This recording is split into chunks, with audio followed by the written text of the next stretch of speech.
മൂന്നാമത്തേത് white city അല്ലെങ്കിൽ വെള്ള നിറമുള്ള ഒരു പട്ടണം കണ്ടു എന്ന് വീണ്ടും ശാസ്ത്രലോകം നാസ റിപ്പോർട്ട് ചെയ്തു. നിങ്ങൾ പ്രൊജക്റ്റ് ചെയ്ത് തുടങ്ങുമ്പം കാണാം നാസയുടെ ഔദ്യോഗിക നമ്പർ വരെ ആ പ്രൊജക്റ്റ് ചെയ്യുന്ന ഫിഗറിലുണ്ട്. അവർ റിപ്പോർട്ട് ചെയ്തു.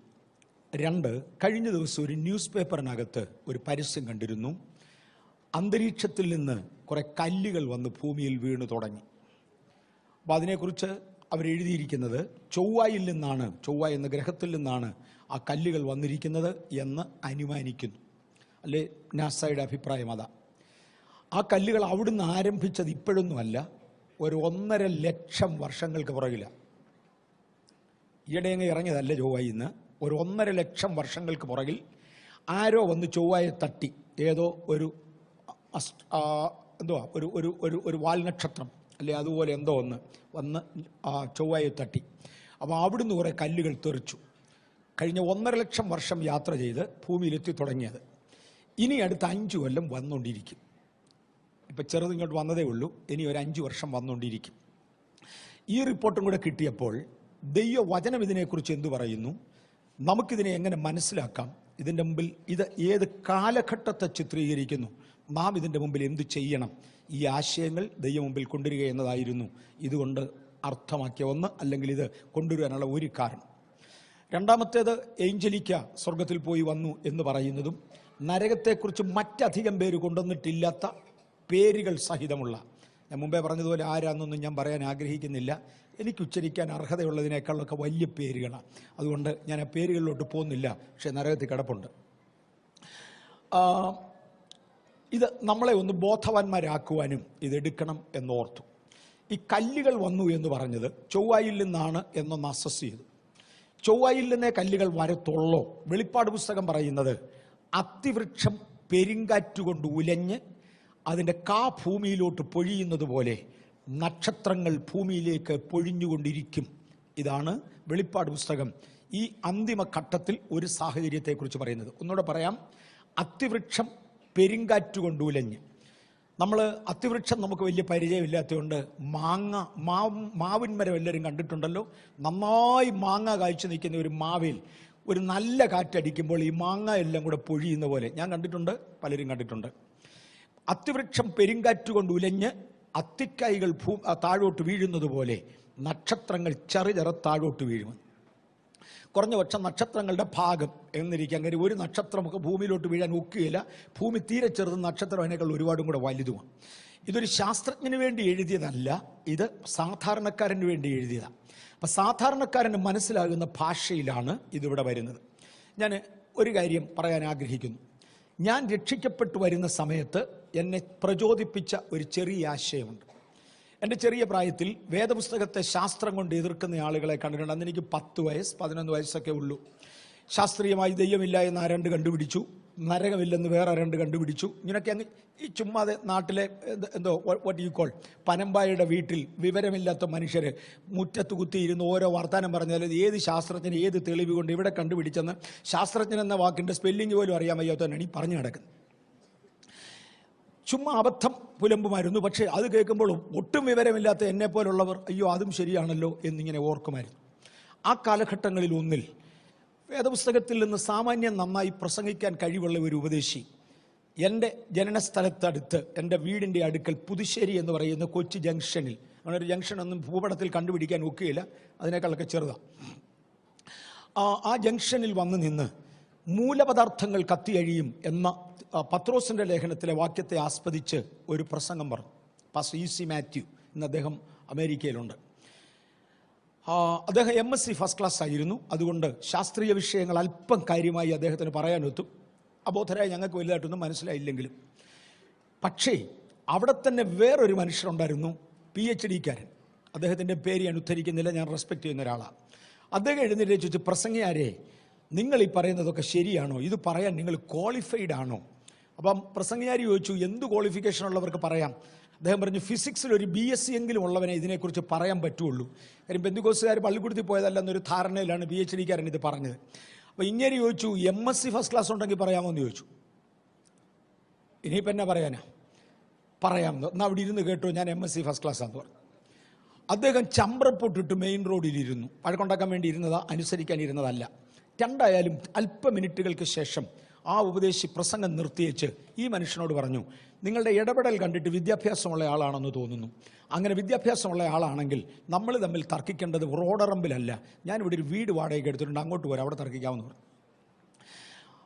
ഇദ്ദേഹം തിരിച്ചു ചോദിച്ചു, ഞാൻ സ്കൂൾ വിട്ട് 4 മണിക്ക് വരുന്ന സമയമാണ്, പരസ്യയോഗം നടക്കുന്നത് കണ്ട് ഇരിക്കണമെന്നുള്ളത് വീട്ടിലെ നിർബന്ധമാണ്, അതുകൊണ്ട് ഇരിക്കുകയല്ല നിൽക്കുക, ഇത് കേട്ടതാ. അപ്പോൾ ഇദ്ദേഹം ചോദിച്ചു, PhD-കാരൻ ചോദിച്ചു, വേദപുസ്തകം ശാസ്ത്രീയമായി തെളിയിക്കാൻ താങ്കൾക്ക് കഴിയുമോ എന്ന് ചോദിച്ചു. അദ്ദേഹം പറഞ്ഞു, തെളിയിക്കാം. തെറ്റാന്ന് താങ്കൾക്ക് തെളിയിക്കാമെന്ന് ചോദിച്ചു. മറ്റേ PhD-കാരൻ പറഞ്ഞു തെളിയിക്കാമെന്ന് പറഞ്ഞു. എന്നാൽ നമുക്ക് എപ്പോഴാണെന്ന് ചോദിച്ചു. അവർ ഡേറ്റ് ഫിക്സ് ചെയ്തു. PhD-കാരന് സ്വന്തം പ്രിന്റിംഗ് പ്രസ്സും ഒക്കെ ഉണ്ടായിരുന്നു. അദ്ദേഹം നോട്ടീസ് അടിച്ച് പബ്ലിഷ് ചെയ്തു, ഇന്ന ദിവസം ഇത്രാം തീയതി ഇന്ന സമയത്ത് ഇന്ന സ്ഥലത്ത് വെച്ച്, അതായത് ഉപദേശി വാടകയ്ക്ക് എടുത്തിരിക്കുന്ന വീട്ടിൽ, ഞങ്ങളുടെ നാട്ടിലെ ആദ്യത്തെ പെന്തക്കോസ്റ്റ് ഫെയ്ത്തുമായിട്ട് പിന്നെ മാറിയതാ, അവിടെ വെച്ച് വേദപുസ്തകം ശാസ്ത്രീയമല്ല എന്ന് ഞാൻ തെളിയിക്കുന്നു എന്ന് പറഞ്ഞൊരു നോട്ടീസ് അടിച്ചു. ഞാനും അത് കേൾക്കാൻ വീട്ടിൽ നിന്ന് അനുവാദം കിട്ടിയത് കൊണ്ട് പോയി.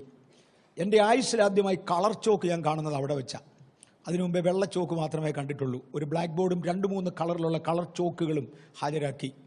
റഫറിയായി ഒരു അക്രൈസ്തവനെ വെച്ചു, വിദ്യാഭ്യാസമുള്ള ഒരു മനുഷ്യൻ. എന്നിട്ട് അന്യോന്യം ചോദ്യങ്ങൾ ആരംഭിച്ചു. ഒന്നാമത്തെ ചോദ്യം ചോദിച്ചത്, സൂര്യൻ കിഴക്കുതിച്ച് പടിഞ്ഞാറ് അസ്തമിക്കും എന്ന് ബൈബിൾ പഠിപ്പിക്കുന്നു. അതിൻ പ്രകാരം സൂര്യനാണ് കറങ്ങുന്നത്, ഭൂമിയല്ല. പക്ഷെ ഇന്നത്തെ നിഗമനത്തിൽ കറങ്ങുന്നത് ഭൂമിയാണ്, സൂര്യനല്ല. തനിക്ക് എന്തു പറയാനുണ്ടെന്ന് ചോദിച്ചു. ഇരുവരും സമവാക്യങ്ങൾ ബോർഡിൽ എഴുതുന്നത് കണ്ടു, വ്യത്യസ്ത കളറിൽ. എനിക്കതിൽ കൂടുതൽ ഒന്നും മനസ്സിലായില്ല. പല കളറിലുള്ള ചോക്ക് കൊണ്ട് പല സമവാക്യങ്ങൾ എഴുതി. എനിക്ക് അത്രയും മാത്രം അറിയാം. അവസാനം റഫറി പറഞ്ഞു, ഒരു ശാസ്ത്രജ്ഞനോട് സംസാരിക്കുന്നെങ്കിൽ ഭൂമി കറങ്ങുന്നു എന്ന് പറയണം, സാധാരണക്കാരനോട് പറയുന്നെങ്കിൽ സൂര്യൻ കറങ്ങുന്നു എന്ന് പറഞ്ഞാൽ മതി. കാര്യം റിലേറ്റീവിൽ ഇത് രണ്ടും ഒന്നാണ്. ഇങ്ങനെ പറഞ്ഞാലും അങ്ങനെ പറഞ്ഞാലും റിലേറ്റീവ് തിയറി അനുസരിച്ച് സംഗതി ഒന്നാണ്. റിലേറ്റീവ് തിയറി കണ്ടുപിടിക്കുന്നതിന് മുൻപാണ് ബൈബിൾ എഴുതിയതെങ്കിലും ആ തത്വം ഇതിനകത്തുണ്ട്, ഇതൊന്നാണ്. ഇങ്ങനെ 2-3 ചോദ്യങ്ങൾ. ശാസ്ത്രജ്ഞനോട് സംസാരിക്കണമെങ്കിൽ ഒരു ഭാഷ, സാധാരണക്കാരനോട് സംസാരിക്കണമെങ്കിൽ വേറൊരു ഭാഷ. സാധാരണക്കാരനോട് സംസാരിക്കുന്ന വേദപുസ്തക ഭാഷയിൽ നമുക്ക് മനസ്സിലാകാവുന്നത് ശാസ്ത്രവുമായി കണക്ട് ചെയ്താൽ യാതൊരു തെറ്റുമില്ല എന്ന് ഓർപ്പിച്ചുകൊണ്ട് ഞാൻ കാര്യങ്ങളിലേക്ക് ഇറങ്ങാൻ പോവാം. ഈ ചന്ദ്രനിൽ നിന്ന് ചൊവ്വയിൽ നിന്നാണോ ഈ കല്ലുകൾ തെറിക്കുന്നത് എന്നതിനെക്കുറിച്ച് നല്ല ഞാൻ പറഞ്ഞത്. ആണെന്നോ അല്ലെന്നോ തീർത്തു പറയാൻ ഒക്കത്തില്ല. കാര്യം നാസയുടെ തന്നെ ചില സൈറ്റുകൾ കണ്ടിട്ട് ചൊവ്വയുടെ കല്ലുകളോട് സാമ്യമുള്ള കല്ലുകൾ എന്ന് മാത്രമേ പറയാൻ പറ്റത്തുള്ളൂ.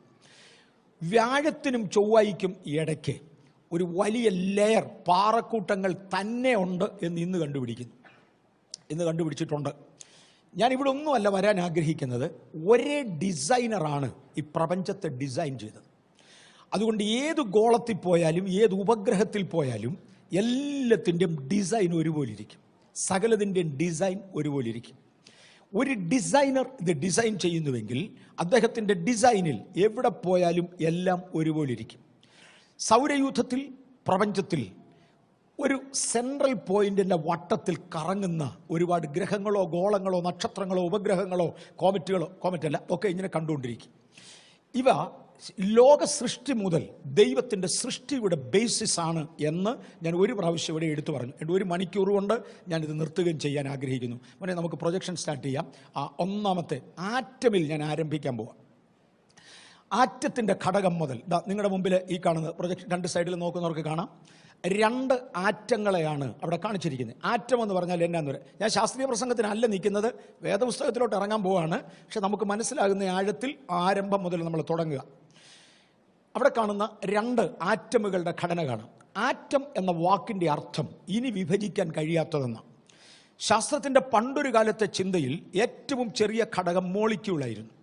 ഇനി മോളിക്യൂളിനെ വിഭജിക്കാൻ ഒക്കത്തില്ലെന്ന് കരുതിയിരുന്നെങ്കിലും അടുത്ത ശാസ്ത്രീയ സംരംഭത്തിൽ ഡോണ്ട് കം നൗ അടുത്ത ശാസ്ത്രീയ സംരംഭത്തിൽ മോളിക്യൂളിനെ വിഭജിക്കാമെന്നും അതിനെ ആറ്റമായി വേർതിരിക്കാമെന്നും ഇനി ഇതിനെ വിഭജിക്കാൻ പറ്റത്തില്ലെന്നും പറഞ്ഞാണ് വിച്ച് കനോട്ട് ബി കട്ട് എന്ന അർത്ഥം വരുന്ന ആറ്റം എന്ന വാക്ക് അതിന് കൊടുത്തത്.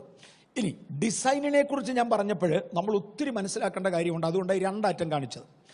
വലത്തുവശത്ത് താഴെയായിട്ട് കാണുന്ന ആ ആറ്റത്തിൻ്റെ നടുക്കൊരു ന്യൂക്ലിയസ് ഉണ്ട്. പ്രോട്ടോണും ന്യൂട്രോണും ചേർന്നതാണ് അതിൻ്റെ ന്യൂക്ലിയസ്. ആ ന്യൂക്ലിയസിൻ്റെ വട്ടത്തിൽ തേണ്ട കുറച്ച് ഇലക്ട്രോണുകൾ കാണാം. അതിനെ വിഭജിക്കാമെന്ന് പിന്നെ കണ്ടുപിടിച്ചു. ഒക്കത്തില്ലെന്ന് പറഞ്ഞാൽ ശാസ്ത്രം പിന്നെയും പുരോഗമിച്ചു. ശാസ്ത്രം ഇങ്ങനെ വളർന്നുകൊണ്ടിരിക്കുക. പണ്ട് കണ്ടുപിടിച്ച തെറ്റാന്ന് തെളിയിക്കുമ്പോൾ അവനും PhD കിട്ടും. അങ്ങനെ പോവാം. ഇന്ന് വലത്തുവശത്ത് കാണുന്നത് ആ ആറ്റത്തിൻ്റെ ഇലക്ട്രോണുകൾ ഏറെക്കുറെ സർക്കുലർ ഷേപ്പിൽ കറങ്ങുന്നതാണ്. ഇടത്തുവശത്ത് കാണുന്ന ആറ്റത്തിൻ്റെ ഇലക്ട്രോണുകൾ എലിപ്റ്റിക്കൽ ഷേപ്പിൽ ഒരു കോഴിമുട്ടയുടെ ആകൃതിയിൽ കറങ്ങുന്നതാണ്. ഇത് തന്നെ മനുഷ്യ സ്വഭാവം. 2 തരത്തിലുള്ള മനുഷ്യരുണ്ട്. ഒന്ന് സർക്കുലർ രൂപത്തിൽ കറങ്ങും. ഇന്ന് നമ്മൾ കാണുന്ന ഇലക്ട്രിസിറ്റി, നമ്മൾ ഉപയോഗിക്കുന്ന ഇലക്ട്രിസിറ്റി ഉപയോഗിക്കുന്നത് ഈ ആറ്റമിൻ്റെ മൂവ്മെൻ്റ് കൊണ്ടാണ്. ഈ ആറ്റത്തെ ഈ ഇലക്ട്രോണിനെ ഒരാറ്റത്തിൽ നിന്ന് പറിച്ച് അടുത്ത ആറ്റത്തിലേക്കും അവിടുന്ന് പറിച്ച് അതിൻ്റെ അടുത്ത ആറ്റത്തിലേക്കും കൊടുക്കാമെങ്കിൽ ഒരു എനർജി രൂപീകരിക്കപ്പെടും. അതാണ് ഇലക്ട്രിസിറ്റി. ഇലക്ട്രിക് കറണ്ട് എന്ന് പറയുന്ന സാധനം അതാണ് ഈ ഇതിനെ ഓടിക്കുക. പക്ഷേ വലത്തുവശത്തിരിക്കുന്ന ആറ്റത്തിൽ നിന്ന് ഒരു ഇലക്ട്രോൺ എടുക്കാൻ ആരെയും കൊണ്ട് നോക്കില്ല. അത് സെൻട്രൽ ന്യൂക്ലിയസിനോട് പിടിപ്പിക്കപ്പെട്ട ആറ്റമാണ്. ഒരു റബ്ബറിൻ്റെയോ പേപ്പറിൻ്റെയോ തടിയുടെയോ ആറ്റം അതുപോലിരിക്കും. അതേക്കൂടി ഇലക്ട്രിസിറ്റി പാസ് ചെയ്യാൻ ഒക്കത്തില്ല. ചില വിശ്വസ്തതയുള്ള മനുഷ്യരും അതുപോലെ. അവർ പറഞ്ഞതാണ്. അവരൊരു തീരുമാനം എടുത്തതാണ്. അവരാത്മാർത്ഥതയിൽ പറ്റി നിന്നതാണ്. മരണം നമ്മെ തമ്മിൽ വേർപിരിക്കുന്നത് വരെ യാതൊരു കാരണത്താലും വേർപിരികയില്ലെന്ന് വിവാഹവേദിയിൽ സത്യപ്രതിജ്ഞ ചെയ്താൽ പാലിക്കുന്നവരാ. ഞാൻ ഈ സഭയിൽ ദൈവത്തെ ആരാധിക്കാൻ തീരുമാനിക്കുന്നു എന്ന് പറഞ്ഞാൽ കാലു ആരാധവരാ. ഒന്നാം ടൈപ്പ് ഓഫ് ആറ്റം വലത്തുവശത്ത് അടിയിൽ കാണുന്നത് ദൈവസൃഷ്ടിയിലുണ്ട്. പക്ഷെ ദൈവസൃഷ്ടി തന്നെ മറ്റേതുമുണ്ട്. മറ്റേ ആറ്റം ഇടത്തുവശത്ത് മേളിൽ കാണുന്നത്. അതിനകത്തെ ആറ്റത്തെ എടുക്കാൻ വലിയ പ്രയാസമില്ല. ഇവിടെ 10 രൂപ കൊടുക്കുന്നവൻ അപ്പുറത്ത് 12 കൊടുത്ത് അവൻ ചാടും. ഇപ്പുറത്ത് തൊലി വെളുത്ത ഒരു പെണ്ണിനെ കണ്ട് ഇഷ്ടമാണെന്ന് പറഞ്ഞ് കൂടെ കൂടിയവൻ അതിനേക്കാൾ വെളുത്തതിനെ കണ്ട ഇതിനേക്കാൾ പോവും. അല്ലെങ്കിൽ 10,000 രൂപ ശമ്പളമുള്ള ഒരുത്തനെ കിട്ടി 12,000 ഉള്ളവനെ കണ്ട അതിൻ്റെ പുറകെ പോവും. അവിശ്വസ്തരായ ഒരു കൂട്ടം ആളുകളുണ്ട്. ഇതുപോലെ തന്നെയാണ് ഇലക്ട്രോൺ. ഇതെല്ലാം ദൈവത്തിൻ്റെ സൃഷ്ടിയാണ്. ആ ഇടത്തുവശത്ത് കാണുന്നത് ഒരു ചെറിയ ഒരു ബാറ്ററി കൊണ്ട് ഒരു 1.5 വോൾട്ടേജ്, എന്തിനപ്പോൾ 0.05 വോൾട്ടേജ് കൊടുക്കാമെങ്കിൽ ഇതിനകത്ത് ഇലക്ട്രോൺ അങ്ങോട്ട് ചാടും. ഒന്നിനകത്തുനിന്ന് വേറൊന്നിനകത്തോട്ട് ചാടുന്ന തൻ്റെ സ്വന്തം കുടുംബത്തോട് വിശ്വസ്തത പുലർത്താത്ത ഒന്ന്. ആ ആറ്റത്തെ ഈ ഭൂമി മൊത്തം ഓടിച്ചാണ് ഇവിടെ മുഴുവൻ കറണ്ട് ഉണ്ടാക്കുന്നത്. പിശാച് അവരെ കൊണ്ട് മുതലെടുക്കും എന്ന് മാത്രം ഞാനൊന്ന് ഓർപ്പിക്കുക. Go to the next. ആ ആറ്റത്തിൻ്റെ മൂവ്മെൻ്റ് ആണ് അവിടെ കാണിക്കുന്നത്. അതിനകത്ത് ഇലക്ട്രോൺസ് മൂവ് ചെയ്യുന്നത് കാണുന്നത്. എവിടെയെങ്കിലും കാണാവുന്ന ഓരോ പോയിന്റ്സിലോട്ട് നോക്കിക്കോണം. ഇലക്ട്രോൺസിൻ്റെ മൂവ്മെൻറ്റ്സ് ആ കാണുന്നത് അതിൻ്റെ മൂവ്മെൻറ്റ്സ് ആണ് കാണിക്കുന്നത്. സർക്കുലർ ഫോമിലുള്ളത് വട്ടത്തിൽ എത്ര കറങ്ങിയാലും പോകത്തില്ല. എന്നാൽ എലിപ്റ്റിക്കൽ ഷേപ്പിൽ കറങ്ങുന്നത് ആകർഷിച്ചെടുത്തുകൊണ്ട് പോകാൻ കഴിയും. അതിനെ കൊണ്ടുപോകാം. അനങ്ങാതിരിക്കുന്ന ഒരു ഇലക്ട്രോണിനെ ആർക്കും എടുക്കാൻ ഒക്കത്തില്ല. ഇതിനെ പുറത്തെടുക്കാൻ ചെയ്യുന്നത് ഇതിൻ്റെ സ്പീഡ് ഒന്ന് കൂട്ടും. സ്പീഡ് കൂട്ടാൻ പല മെത്തേഡുണ്ട്. ചൂടാക്കിയ സ്പീഡ് കൂടും. ഒത്തിരി മെത്തേഡിൽ അതിൻ്റെ സ്പീഡ് കൂട്ടാൻ കഴിയും. എവിടെയെങ്കിലും സ്പീഡ് കൂടിപ്പോയ ചാടും. ഉണർവ് കൂടുമ്പോഴാണ് ഒത്തിരി പേര് പോകുന്നത് സഭയ്ക്കകത്തും. ഞാൻ കാര്യങ്ങൾ കൊണ്ട് തൊട്ട് തുറന്ന് ദൈവ സൃഷ്ടി എടുത്തുകൊണ്ട് കാണിക്കുക. ആ രണ്ടാമത്തെ ആറ്റത്തിൻ്റെ പ്രത്യേകത അതിനകത്തുനിന്ന് പുറത്തെടുക്കാം. ഇനി നമ്മുടെ സോളാർ സിസ്റ്റം, നമ്മുടെ സൗരയൂഥവും ഇത് തന്നെയാണ്. വന്നാട്ടെ, സോളാർ സിസ്റ്റത്തിലോട്ടൊന്ന് വന്നാട്ടെ. നമ്മുടെ സൗരയൂഥവും ഇത് തന്നെയാണ്. നടുക്ക് കാണുന്ന അല്ലെ ഇടത്തെ അറ്റത്ത് കാണുന്നത് സൂര്യനാണെങ്കിൽ അതിനിപ്പുറത്തോട്ട് ഓരോ ഗോളങ്ങളെ മാറ്റി മാറ്റി മാറ്റി മാറ്റി വെച്ചിരിക്കുക. 1, 2, 3, 4, 5 ആറാമത്തെ പുള്ളിയുടെ ഷേപ്പിന് ഒരല്പം വ്യത്യാസം നിങ്ങൾക്ക് കാണാം. നമ്മൾ അദ്ദേഹത്തെക്കുറിച്ച് പിന്നീട് സംസാരിക്കും. അദ്ദേഹം ഇന്നത്തെ കഥാപുരുഷന്മാരിൽ ഒരാളാണ്. സാറ്റൻ എന്നതിനെ വിളിക്കും. നമ്മളതിനെ അല്പം കാര്യമായിട്ട് പിന്നത്തേതിൽ വിശദീകരിക്കും. പാറക്കല്ലുകളുടെ ഒരു സങ്കരം അവിടെ നമുക്ക് കാണാം. അതുകൊണ്ട് നമ്മളവിടെ വരും. ഇത് സോളാർ സിസ്റ്റമാണ് നമ്മൾ ഈ കാണുന്നത്. അതിൻ്റെയും നടുക്ക് ഒരു ന്യൂക്ലിയസിന് പകരം, അത് കറങ്ങുന്നത് നമുക്ക് പിന്നെ കാണാം, ന്യൂക്ലിയസിന് പകരം ഒരു സൂര്യൻ അവിടെയുണ്ട്. അതിൻ്റെ വട്ടത്തിൽ കറങ്ങുന്ന ഒരുപാട് ഗ്രഹങ്ങളും ഗോളങ്ങളും ഉപഗ്രഹങ്ങളും ഒക്കെ അവിടെ കാണാം. അടുത്തതിലോട്ടൊന്ന് വരാമോ? മുമ്പേ കണ്ട ആ മഞ്ഞിനാണ് ആ വട്ടത്തിലൊരു റിങ്ങുമായി അവിടെ നിൽക്കുന്നത്. കണ്ടോ? സൂര്യൻ ഒരു സൈഡിലുണ്ട്. എത്ര എണ്ണം I can not show. If somebody can use it, I will use it. If somebody can use it. ആർക്കെങ്കിലും ഒരാൾക്ക്. പക്ഷേ ഞങ്ങൾ ഒന്നിച്ചാരും ട്രെയിൻ ചെയ്തില്ല. അല്ലെങ്കിൽ ഒരിടത്തേലും കാണിക്കാറുണ്ട്. 2 സൈഡിലും കാണിച്ചാൽ കൊള്ളാൻ. 2 സൈഡുള്ളത് കൊണ്ട് I don't think I can do that. അതിനകത്ത് ഒരു ഗോളത്തിൻ്റെ വട്ടത്തിൽ ഒരു റിങ് കാണാം. ആ റിങ് ഭയങ്കര പ്രാധാന്യമാണ്. നമ്മൾ അവിടെ വരും. പാറക്കല്ലുകളുടെ കൂട്ടമാണ്. ഇവിടെ നിന്ന് കാണുമ്പം അതാണ് നമ്മുടെ സൗരയൂഥത്തിലുള്ളതിലെ ഏറ്റവും ബ്യൂട്ടിഫുൾ, ഏറ്റവും സൗന്ദര്യമുള്ള ഗോളം എന്നറിയപ്പെടുന്നത് അതാ. നമ്മുടെ ഭൂമിയുടെ 10 ഇരട്ടിയോളം, 10.25 ഇരട്ടി വലിപ്പമുണ്ട് അദ്ദേഹത്തിന്. അടുത്തതൊന്ന് എടുത്താട്ടെ. Solar system moving. Next figure.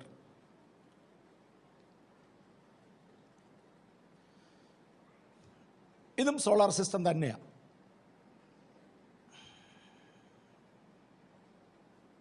ചലിക്കുന്നത് കാണാമോ? അതിൽ ഇച്ചിരി വീക്കാം. ഇത് എനിക്ക് കാണാം, അവിടെ കാണാമോ എന്നുള്ളതാണ്. Can you see that movie? Okay, അടുത്തത്.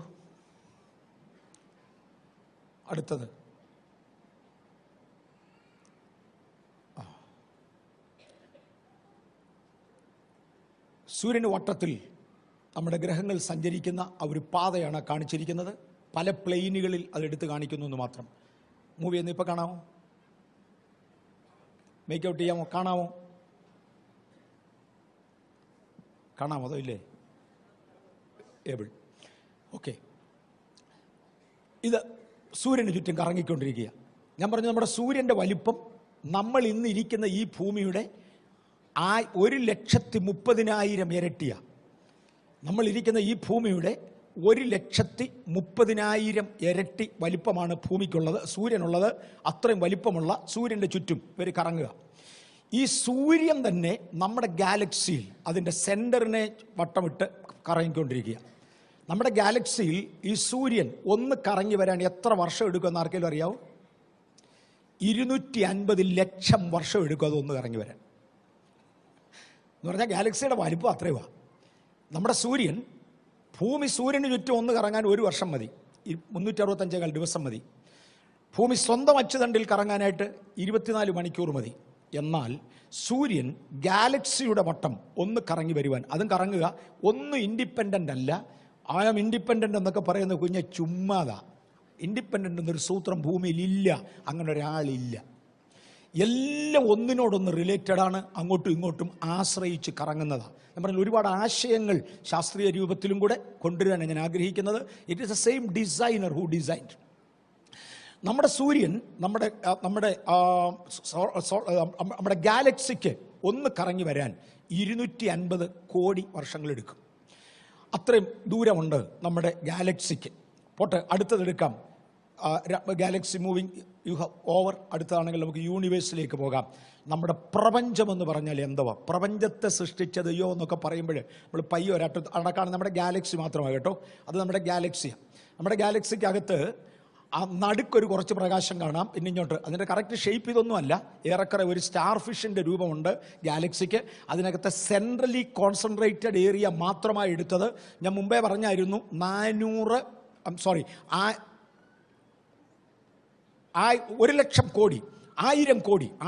കോടി വർഷങ്ങൾ കൊണ്ടാണ് പ്രകാശം ഒരറ്റത്തു നിന്ന് വേറൊരറ്റത്ത് ചെല്ലുന്നതെന്ന് പറഞ്ഞത്. ഈ സെൻട്രലി കോൺസെൻട്രേറ്റഡ് ഏരിയയുടെ കാര്യമാണ്. അതിൻ്റെ വെളിയിലോട്ട് ചില ബാറുകൾ പോലെ നീണ്ടു നിൽക്കുന്നതുണ്ട് സ്റ്റാർ ഫിഷിൻ്റെ ആകൃതിയിൽ. വിട്, ആ പുള്ളി ഇതിൻ്റെ കൂട്ടത്തിൽ കൂട്ടണ്ട, അത് ഇതിനേക്കാളൊക്കെ അകലെയാണ്. അടുത്തതിലോട്ട് പോയാട്ട് മതി. നമ്മുടെ പ്രപഞ്ചത്തിൻ്റെ ഏറെക്കുറെ ഒരു ഷേപ്പ് ഒരു ആംഗിളിൽ കട്ട് ചെയ്ത് ഇവിടെ കിട്ടും. 1 Galaxy, 2 Galaxy, 3 Galaxy, 10 Galaxy, 20 Galaxy, 1000 Galaxy, എത്ര ഉണ്ടെന്നൊന്നും ആർക്കും അറിയാൻ വയ്യ. കണ്ടുപിടിക്കപ്പെട്ടത് അങ്ങ് കിടക്കുക. 1 ഗാലക്സിയുടെ ചരിത്രമാണ് ഞാൻ പറഞ്ഞത്. 1 കോടി വർഷം കൊണ്ട് പ്രകാശം ഇവിടുന്ന് അപ്പുറത്തോട്ട് ചെല്ലത്തുള്ളൂ. നമ്മുടെ ചുറ്റും കിടക്കുന്ന ഒരു 50 ഗാലക്സികളെ ഒരുമിച്ച് ചേർത്ത് ഒരു ലോക്കൽ റീജിയൻ എന്നാണ് ശാസ്ത്രജ്ഞന്മാർ വിളിക്കുന്നത്. ആ ലോക്കൽ റീജിയനിൽ ഏറെക്കുറെ 4000 കോടി പ്രകാശ വർഷം കൊണ്ട് മാത്രമേ പ്രകാശം ഒരറ്റത്തുനിന്ന് അങ്ങേ അറ്റത്ത് ചെല്ലത്തുള്ളൂ. നമ്മൾ ഇന്ന് ലഭിക്കുന്ന വാഹനങ്ങളിൽ ഒരു 1.5 മാക്ക് ഒക്കെ ഉള്ള, നോട്ട് എക്സാക്ട്ലി 1.3 ഓട്, 1000 മൈൽ വേഗതയിൽ 1 മണിക്കൂർ വീതം സഞ്ചരിച്ചാൽ 584 കോടി തലമുറകൾ കഴിഞ്ഞേ നമ്മളിതിൻ്റെ അപ്പുറത്തെത്തത്തുള്ളൂ. ഈ ലോക്കൽ ഏരിയയുടെ, നമ്മൾ അത്രയും ചെറുതാന്ന് കാണിക്കാൻ വേണ്ടിയാണ് ഞാനിത് പറഞ്ഞുകൊണ്ട് വരുന്നത്. ഈ ലോക്കൽ ഏരിയയുടെ അപ്പുറത്ത് നമുക്ക് പോകണമെങ്കിൽ മണിക്കൂറിൽ 1000 മൈൽ വേഗതയിൽ യാത്ര ചെയ്താൽ, ഇത് എളുപ്പമല്ല, യാത്ര ചെയ്താൽ 584 കോടി തലമുറകൾ കഴിഞ്ഞേ ചെല്ലത്തുള്ളൂ. ഭൂമി ഉണ്ടായേ പിന്നെ അത്രയും തലമുറകൾ വന്നിട്ടില്ല. ദൈവമേ, 1000 സംവത്സരം അങ്ങേക്ക് ഒരു ദിവസം പോലെയും അത്രയൊന്നും ഇല്ല കർത്താവേ. രാത്രിയിലെ ഒരു യാമം പോലെയും മാത്രം ഇരിക്കുന്നു കർത്താവേ. മനുഷ്യനെ അങ്ങ് ഓർക്കേണ്ടതിന് അവന് എന്ത്? മനുഷ്യപുത്രനെ നീ ഓർക്കേണ്ടതിന് അവനൊന്നുമില്ല. ഞങ്ങളാകെ നിസ്സാരന്മാരാ. നമ്മൾ ഇത്രേ ഉള്ളൂ. പ്രപഞ്ചത്തിൻ്റെ ഏറെക്കുറെ ഒരു ശൈലിയാണ് അവിടെ, ഒരു രൂപമാണ് അവിടെ കാണിച്ചിരിക്കുന്നത്. ഇതിനെ ഒരുപാട് പ്ലെയിനുകളിൽ മുറിക്കാം. എന്ന് പറഞ്ഞാൽ ഈ ഇരിക്കുന്ന പാത്രത്തെ എനിക്ക് നേരെ ഇങ്ങനെ കട്ട് ചെയ്യാം, ക്രോസ് സെക്ഷൻ കാണാം, ഇങ്ങനെ കട്ട് ചെയ്യാം, ഇങ്ങനെ കട്ട് ചെയ്യാം, പല പ്ലെയിനുകളിൽ ഇതിനെ മുറിക്കാം. ഇതിലെ ഒരു പ്ലെയിനിൽ മുറിച്ചിരിക്കുന്നതാണ് ആ കാണുന്നത്. ഇനി വേറൊരു പ്ലെയിനിൽ മുറിച്ചാൽ വടക്ക് വശത്തോട്ട് ഒരു ശൂന്യത നീണ്ടുപോകുന്നത് കാണാം. ഞാൻ അവിടെ തിരിച്ചു വരും. ഇപ്പോഴേ നമുക്കൊരല്പസമയം കൂടെ ഇതിനകത്ത് തന്നെ പോകാം. ഇതിനടുത്തത് ഇനി നമുക്ക് സാറ്റൻ എന്ന് പറയുന്ന ആ ഗ്രഹത്തെ കാണാം. ഏറ്റവും മനോഹരനായ ഗ്രഹം ഒന്നെടുത്താട്ടെ. ഇവിടെ ഞാൻ തുടങ്ങുന്നത് കല്ല് പോകുന്നതിന്, അതാണ് സാറ്റൻ. അതിൻ്റെ വട്ടത്തിൽ തേണ്ട റിങ് ആഫ്റ്റർ റിങ് ഇരിക്കുന്നത് കാണുന്നുണ്ടല്ലോ. ഇത് മുഴുവനും കല്ലുകളാണ്. ഇത് മുഴുവനും കല്ലുകളാണ്. പല നക്ഷത്രങ്ങൾ കരിഞ്ഞത്, പലത് പൊട്ടിത്തെറിച്ചത്, ഇതിൻ്റെയൊക്കെ അവശിഷ്ടങ്ങൾ എങ്ങനെയോ ഇങ്ങേർക്ക് കിട്ടി. നമ്മുടെ ഭൂമിയുടെ 10 ഇരട്ടി 10.2 ടൈം സൈസ് ഉണ്ട് സാറ്റന്. അതിൻ്റെ വട്ടത്തിൽ കാണുന്ന ആ റിങ്ങുകൾക്കകത്ത് കുറഞ്ഞ പക്ഷം ഭൂമിയുടെ അത്രയും കല്ലേലും ഉണ്ടല്ലോ. അതിൻ്റെ വലിപ്പം ഭൂമിയുടെ 10 ഇരട്ടിയാണ്. അങ്ങേരുടെ വട്ടത്തിൽ കിടക്കുന്ന കല്ലുകളുടെ സമാഹാരമാണ് ആ കാണുന്നത്. അവിടെ എന്തും വേണ്ടും കല്ലുണ്ട്. ഏറ്റവും കുറഞ്ഞത് ഈ ഭൂമിയുടെ അളവിലുള്ള കല്ലെങ്കിലും ഉണ്ടല്ലോ. അതിഞ്ഞ് താഴോട്ട് വീണാൽ ഇപ്പം അങ്ങ് വീഴത്തില്ല. ഇതെടുത്ത് പറഞ്ഞാൽ ചിണ്ടു പറഞ്ഞു, പസേ ഇത് കാണിക്കുന്നതിന് മുമ്പേ ഇപ്പം വീഴുകയില്ല എന്ന് പറഞ്ഞേ കാണിക്കാവൂ. അതിൽ പിള്ളേർ കരയരുതെന്ന്. അതുകൊണ്ട് ഇപ്പം വീഴത്തില്ലെന്ന് പറഞ്ഞേച്ചാവും. എനിക്കറിയാം വയ്യ കുഞ്ഞുങ്ങളെ, തമ്പുരാൻ പറയുമ്പോഴേ ആകത്തുള്ളൂ, അതുവരെ ആകത്തില്ല. പറഞ്ഞ് കഴിയുമ്പോൾ നക്ഷത്രങ്ങൾ താഴോട്ട് പൊഴിയാൻ, നക്ഷത്രം വരെയൊന്നും പോകണ്ട, ഇവിടെ ഉള്ളതിൻ്റെ ചരിത്രമാണ് ഞാൻ ഈ തൊടുന്നത്.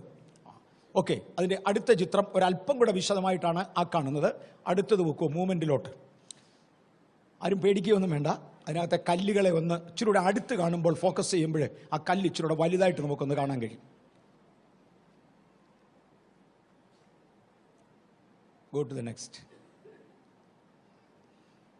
അവിടെ മുതൽ മൂവ്മെൻറ്റ് നോക്കിക്കോണം ദയവായിട്ട്. അതിനെ അടുത്തടുത്ത് വരാൻ പോവാ ക്യാമറ.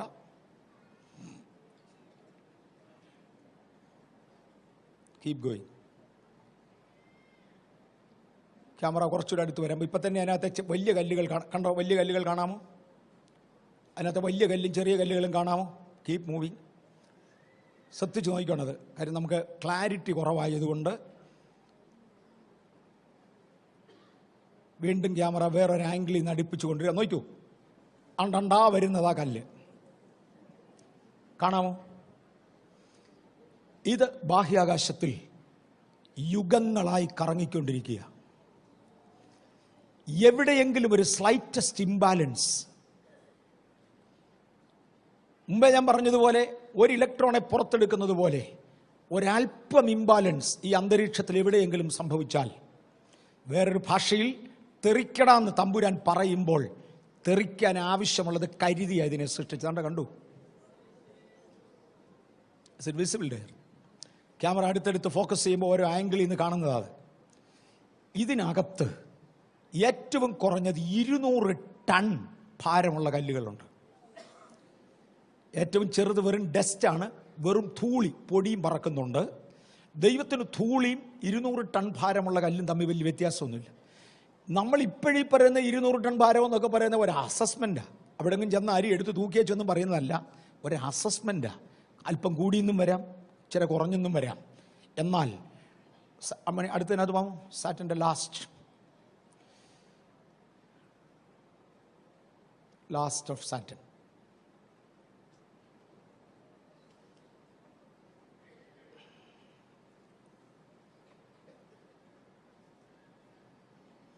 ഓക്കെ, നമ്മുടെ ആവശ്യത്തിന് നമുക്ക് എല്ലാവർക്കും കണ്ടായിരുന്നില്ല വലിയ കല്ലിൻ്റെ കഷണങ്ങൾ വരുന്നത്. ഇച്ചിരി അടുത്ത് കാണാമെന്നുള്ളതേ ഉള്ളൂ, ഒന്നുകൂടെ കിട്ടിയാൽ. ഇതൊക്കെ ഇങ്ങനെ ചുമ്മാ അങ്ങ് തൂങ്ങി നിൽക്കുക, ഒന്നത്തേലും അല്ല. ഇതൊക്കെ അങ്ങ് ചുമ്മാ തൂങ്ങി നിൽക്കുക. അവൻ ഉത്തരദിക്കിനെ ശൂന്യത്തിന്മേൽ വിരിക്കുന്നു, ഭൂമിയെ നാസ്തിത്വത്തിൻ്റെ മേൽ തൂക്കുന്നു. ഓക്കെ, ഇനി ഈ ഭൂമിയിലോട്ട് തിരിയാൻ പോവാം. നമ്മൾ ഈ കണ്ടിടത്തോളം എല്ലാം അന്തരീക്ഷത്തെക്കുറിച്ചും വാനശാസ്ത്രത്തെക്കുറിച്ചും ഒക്കെയാണ് പറയുന്നത്. ദൈവമേ, അങ്ങ് സൃഷ്ടിച്ച സൃഷ്ടി, അങ്ങുണ്ടാക്കിയ സൂര്യനെയും സൂര്യന്മാരെയും, ഒരു രാത്രിയിൽ നമ്മൾ വെളിയിലോട്ട് ഇറങ്ങി നിന്ന് ആകാശത്തോട്ട് നോക്കാമെങ്കിൽ കണ്ണിന് കാഴ്ചയുള്ള ഒരാളിന് മേഘമില്ലാത്ത രാത്രിയിൽ 2500 നക്ഷത്രങ്ങളെ വരെ കാണാമെന്നാണ് ശാസ്ത്രജ്ഞന്മാർ പറയുന്നത്. ഞാൻ എണ്ണിയിട്ടില്ല, അത്രയും ഒന്നും എണ്ണാനുള്ള കോൺസെൻട്രേഷൻ എൻ്റെ കണ്ണിനില്ല. ഒന്ന് എണ്ണിച്ച് വരുമ്പോൾ മുമ്പിലേക്ക് എണ്ണിയതാണോ ഇല്ലെന്നങ്ങ് മറന്നു പോകും. അത്രയൊക്കെ നമുക്കുള്ളൂ. പക്ഷെ അതിനെക്കുറിച്ച് കൃത്യമായി എണ്ണി പറയുന്നത് 2500 നക്ഷത്രങ്ങളെ കാണാം. ഇതിൽ ഓരോന്നും സൂര്യനേക്കാൾ വലിപ്പം കൂടുതലുള്ളതാണ്. കാര്യം സൂര്യൻ്റെ വലിപ്പമുള്ളതിനെ കാണത്തില്ല, അതിനേക്കാൾ ദൂരെയായിപ്പോയി, അതുകൊണ്ട് അതിനെ കാണത്തില്ല. അതിനേക്കാൾ വലിപ്പം കൂടുതലുള്ളതിനെ മാത്രമേ വെറും കണ്ണുകൊണ്ട് കാണത്തുള്ളൂ. പക്ഷേ 300 കോടി നക്ഷത്രങ്ങൾ, 300 കോടി നക്ഷത്രങ്ങൾ നമ്മുടെ ഗാലക്സി തന്നെ ഉണ്ട്. പിന്നെ അങ്ങ് വെളിയിലോട്ട് ഇങ്ങനെ കിടക്കും. നമ്മൾ അതൊക്കെയാണ് തൊട്ടുകൊണ്ടിരുന്നത്. ഇനി നമുക്ക് ഭൂമിക്കകത്തോട്ട് വരാം. ഞങ്ങൾ ഈ കഴിഞ്ഞ ദിവസം ന്യൂസിലൻഡിൽ പോയിരുന്നു. ന്യൂസിലൻഡിനെ കുറിച്ച് പറയുന്നത് 15 മില്യൺ വർഷങ്ങൾക്ക് പുറകിൽ ഒരു വോൾക്കാന പൊട്ടിത്തെറിച്ച് ഉണ്ടായതാണ് ന്യൂസിലൻഡ് ഐലൻഡ്. അതിനു മുമ്പേ അങ്ങനെ ഒരു ദ്വീപില്ലായിരുന്നു. സമുദ്രത്തിൻ്റെ അടിയിൽ 15 മില്യൺ വർഷങ്ങൾക്ക് മുന്നമേ ഒരു വോൾക്കാന പൊട്ടിത്തെറിച്ചു. ആ വോൾക്കാനയിൽ നിന്ന് വന്ന ലാവ തണുത്തതാണ് ഇന്ന് കാണുന്ന ന്യൂസിലൻഡ്. 14 മില്യൺ വർഷങ്ങൾക്ക് മുമ്പേ രണ്ടാമതൊന്ന് പൊട്ടി. ന്യൂസിലൻഡിൻ്റെ വലിപ്പം വർദ്ധിച്ചു. ഏറ്റവും ഒടുവിൽ പൊട്ടിയത് 11 മില്യൺ വർഷങ്ങൾക്ക് പുറകിലാണ്. 11 മില്യൺ വർഷങ്ങൾക്ക് പുറകിലാണ് ഏറ്റവും ഒടുവിൽ പൊട്ടിയത്. അതാണ് ഇന്നത്തെ ക്രൈസ്റ്റ് ചർച്ചും ഒക്കെ ഇരിക്കുന്ന ഏരിയ. ക്രൈസ്റ്റ് ചർച്ച് റീജിയനിൽ ഒരു വർഷം ഇന്നും 1000 ഭൂകമ്പങ്ങളെങ്കിലും ഉണ്ടെന്ന് പറയുന്നത്. കാര്യം അടിവശം ഇതുവരെ ഉറച്ചിട്ടില്ല. ഈ 11 മില്യൺ വർഷം കൊണ്ട് ഇന്നും ഒരു വർഷം 1000-ഓളം ഭൂകമ്പങ്ങൾ അവിടെ ഉണ്ടാകുന്നുണ്ടെന്നാണ് പറയുന്നത്. വലുതോ ചെറുതോ ഒക്കെയായി. അവിടെ ഉണ്ടായ വലിയ ഭൂകമ്പങ്ങളിൽ അവിടെ ഉണ്ടായിരുന്ന കെട്ടിടങ്ങളെല്ലാം പോയി. ക്രൈസ്റ്റ് ചർച്ചിൽ താമസിക്കാൻ കൊള്ളുകയില്ലെന്ന് ഇപ്പോൾ ആളുകൾക്ക് തോന്നിത്തുടങ്ങി. ആളുകൾ താമസിക്കുന്നുണ്ട്, ഇല്ലെന്നല്ല ഞാൻ പറഞ്ഞത്. എന്നാൽ 14 മില്യൺ വർഷങ്ങൾക്ക് മുമ്പേ ഫോം ചെയ്ത ഏരിയയാണ് ഹാമിൽട്ടൺ ഏരിയ എന്ന് കണക്കാക്കപ്പെടുന്നു. അന്ന് പൊട്ടിത്തെറിച്ച അഗ്നിപർവ്വതങ്ങളിൽ നിന്ന് അന്ന് മുതൽ തീ ചാടുമായിരുന്നു. ഇന്ന് 14 മില്യൺ വർഷങ്ങൾ കഴിഞ്ഞിട്ട് 14 മില്യൺ വർഷങ്ങൾ കഴിഞ്ഞിട്ട് അവിടെ 14 മില്യൺ എന്ന് പറഞ്ഞാൽ 1,40,00,000 വർഷങ്ങൾ കഴിഞ്ഞിട്ട്, ശാസ്ത്രത്തിൻ്റെ കണക്കനുസരിച്ച് 1,40,00,000 വർഷങ്ങൾ കഴിഞ്ഞിട്ട് ഇന്നും പണ്ട് പൊട്ടിത്തെറിച്ച അഗ്നിപർവ്വതങ്ങളുടെ വായിലൂടെ വെളിയിൽ വരുന്ന തിളച്ച വെള്ളം കാണാം. അവനെ ഒന്ന് പ്രൊജക്റ്റ് ചെയ്തേക്കെ. 1,40,000 വർഷങ്ങൾക്ക് മുൻപേ പൊട്ടിത്തെറിച്ച അഗ്നിപർവ്വതത്തിൻ്റെ ആ ഒരു മൗത്താണ് കാണുന്നത്. അവിടുന്ന് നോക്കിക്കോണം, വെള്ളം ഇപ്പോഴും തിളച്ച് തെറിക്കുന്നത്. സൗണ്ട് ഇഫക്റ്റ് കൊടുക്കാൻ നോക്കുമോ അതിന്?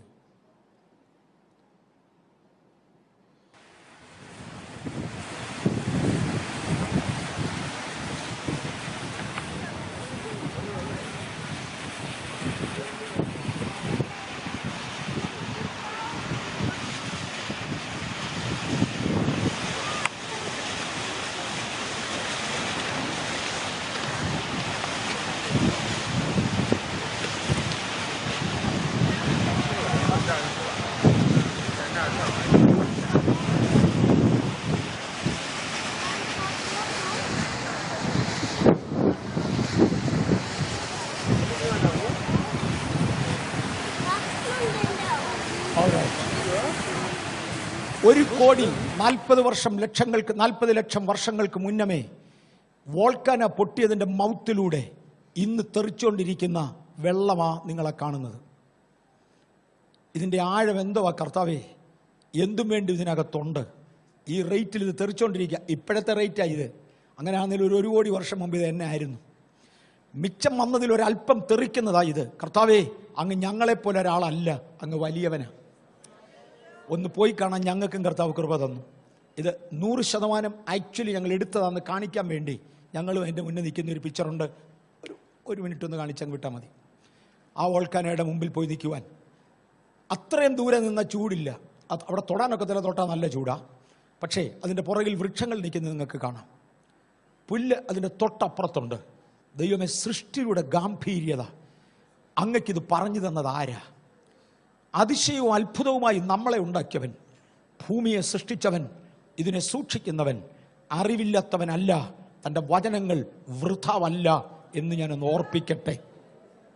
ഇനി ഞാൻ വൈറ്റ് സിറ്റിയിലോട്ട് തിരിയാൻ പോവുക. Take it off.